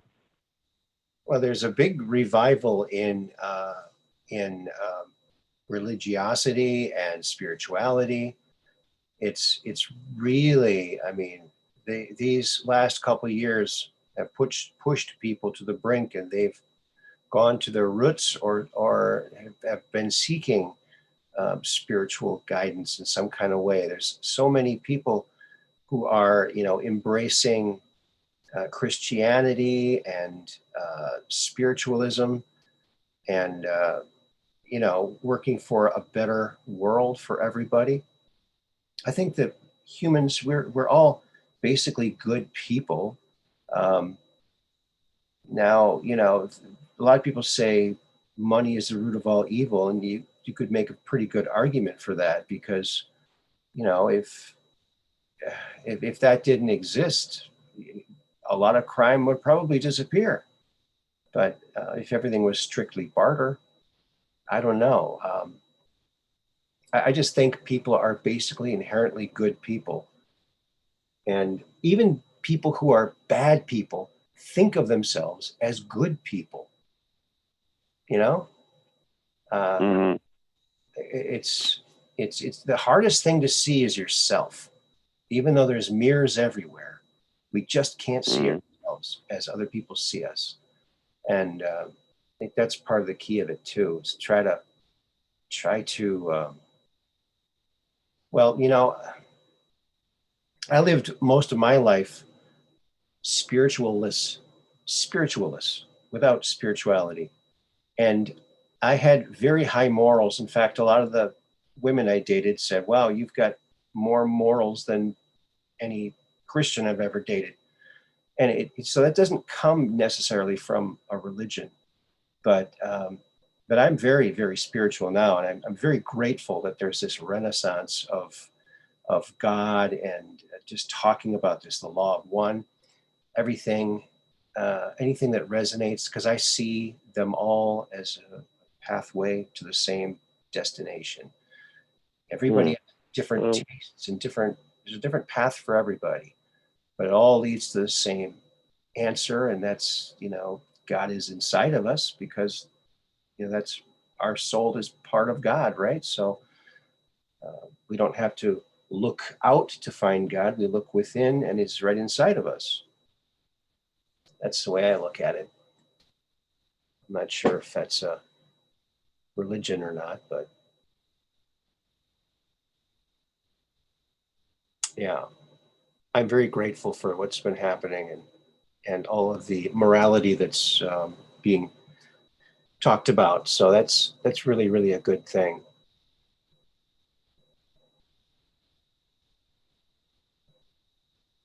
The love of money is the root of all evil. Yes. Okay. Yes. You're right, James Rohrbeck.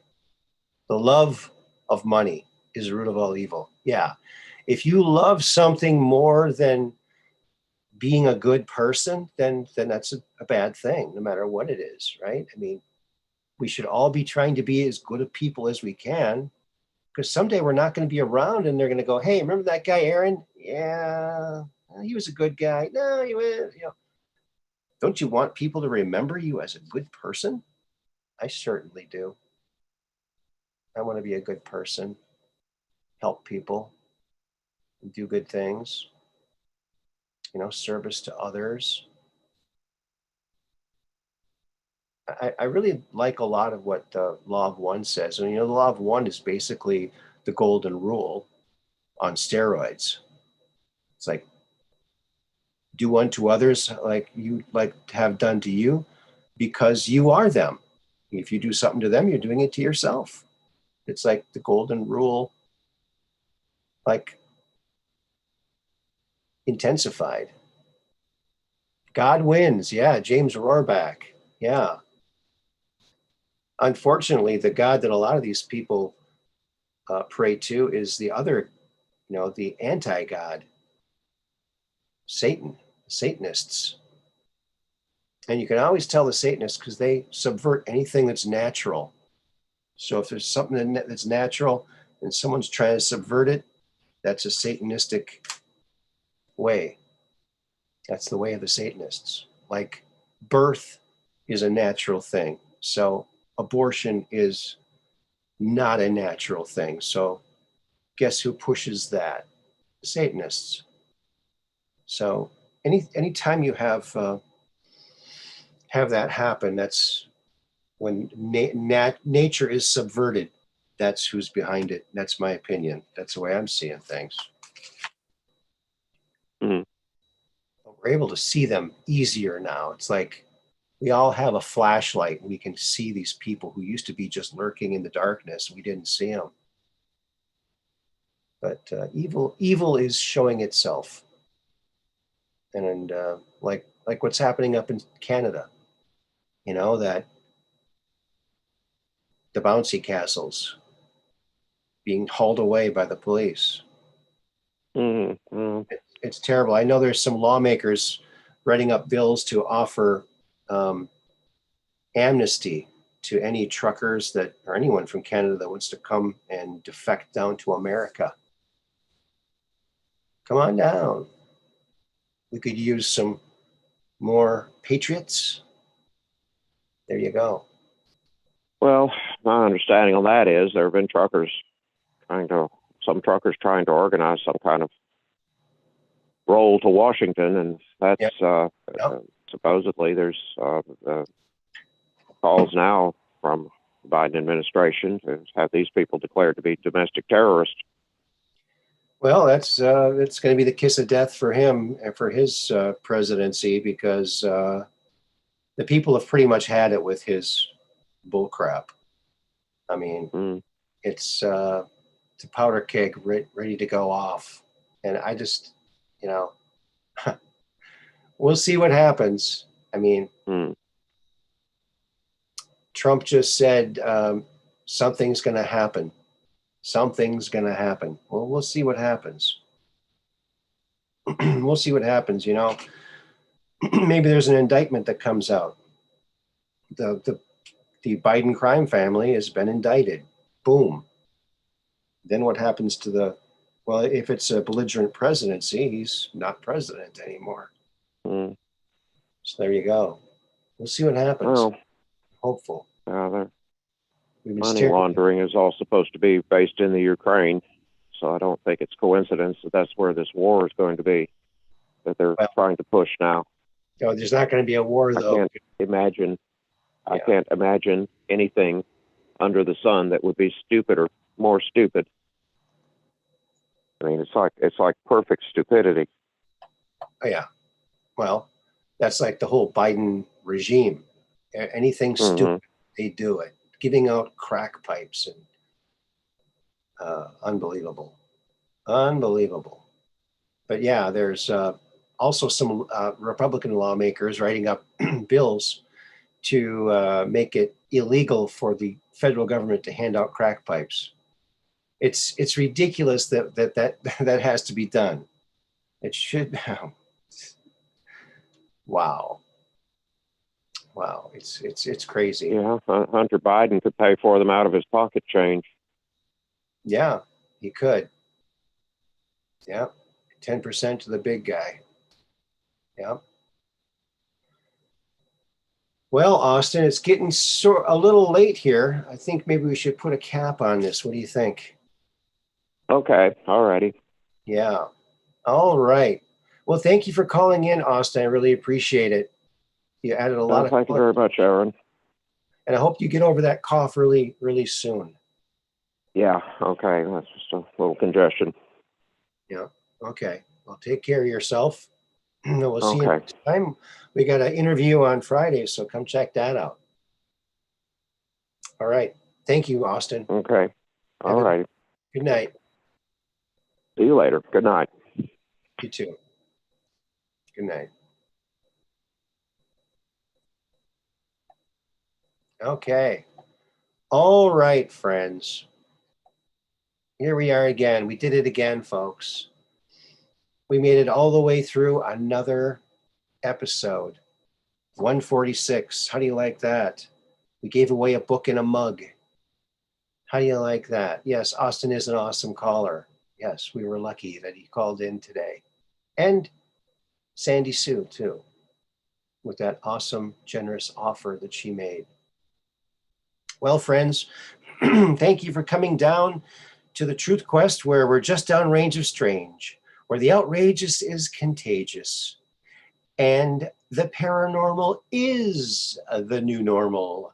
Yeah, at the Truth Quest, baby. That's where we are. Yeah, they named it the Hunter Act. That's right, Deplora Laura. Yes, and Alora Alara of Sirius is doing a series on the Law of One. I highly recommend it. Go check out 1 Foot N5D and go check that out. Very, very cool. Very cool indeed. Yes, Sandy Sue is very generous. She's a sweetheart. So thank you, Sandy Sue. And thank you, Austin, for calling in. Thank you for all the super chatters that super chatted on Monday. And thank you to Q Trendsetter. You rock. We're going to have a new confuser pretty soon, and we'll be able to do all kinds of new fancy stuff. And so I remember on Friday, Jackie Glatz is coming on, artist extraordinaire, and we're going to explore lots of interesting topics with her on Friday at 9:00 p.m. So be there or be square. I know if some of the mods can't make it when you can. I understand. It's just that I had to accommodate the guest. Thank you, Mud Rabbit, and thank you, Dark Brain. You guys rock. And thank you, Catherine Weiss, to the Mod Squad. The mods rock. Thank you, everybody. Hello, CJ. Good to see you here, too. Again, we'll see you on Friday. Mondays, Wednesdays, and Fridays. We'll see you Friday. Until then, keep that phone and that camera trained to the sky so you can take that picture of that UFO, come on to the Truth Quest and talk about it. Until then, peace in.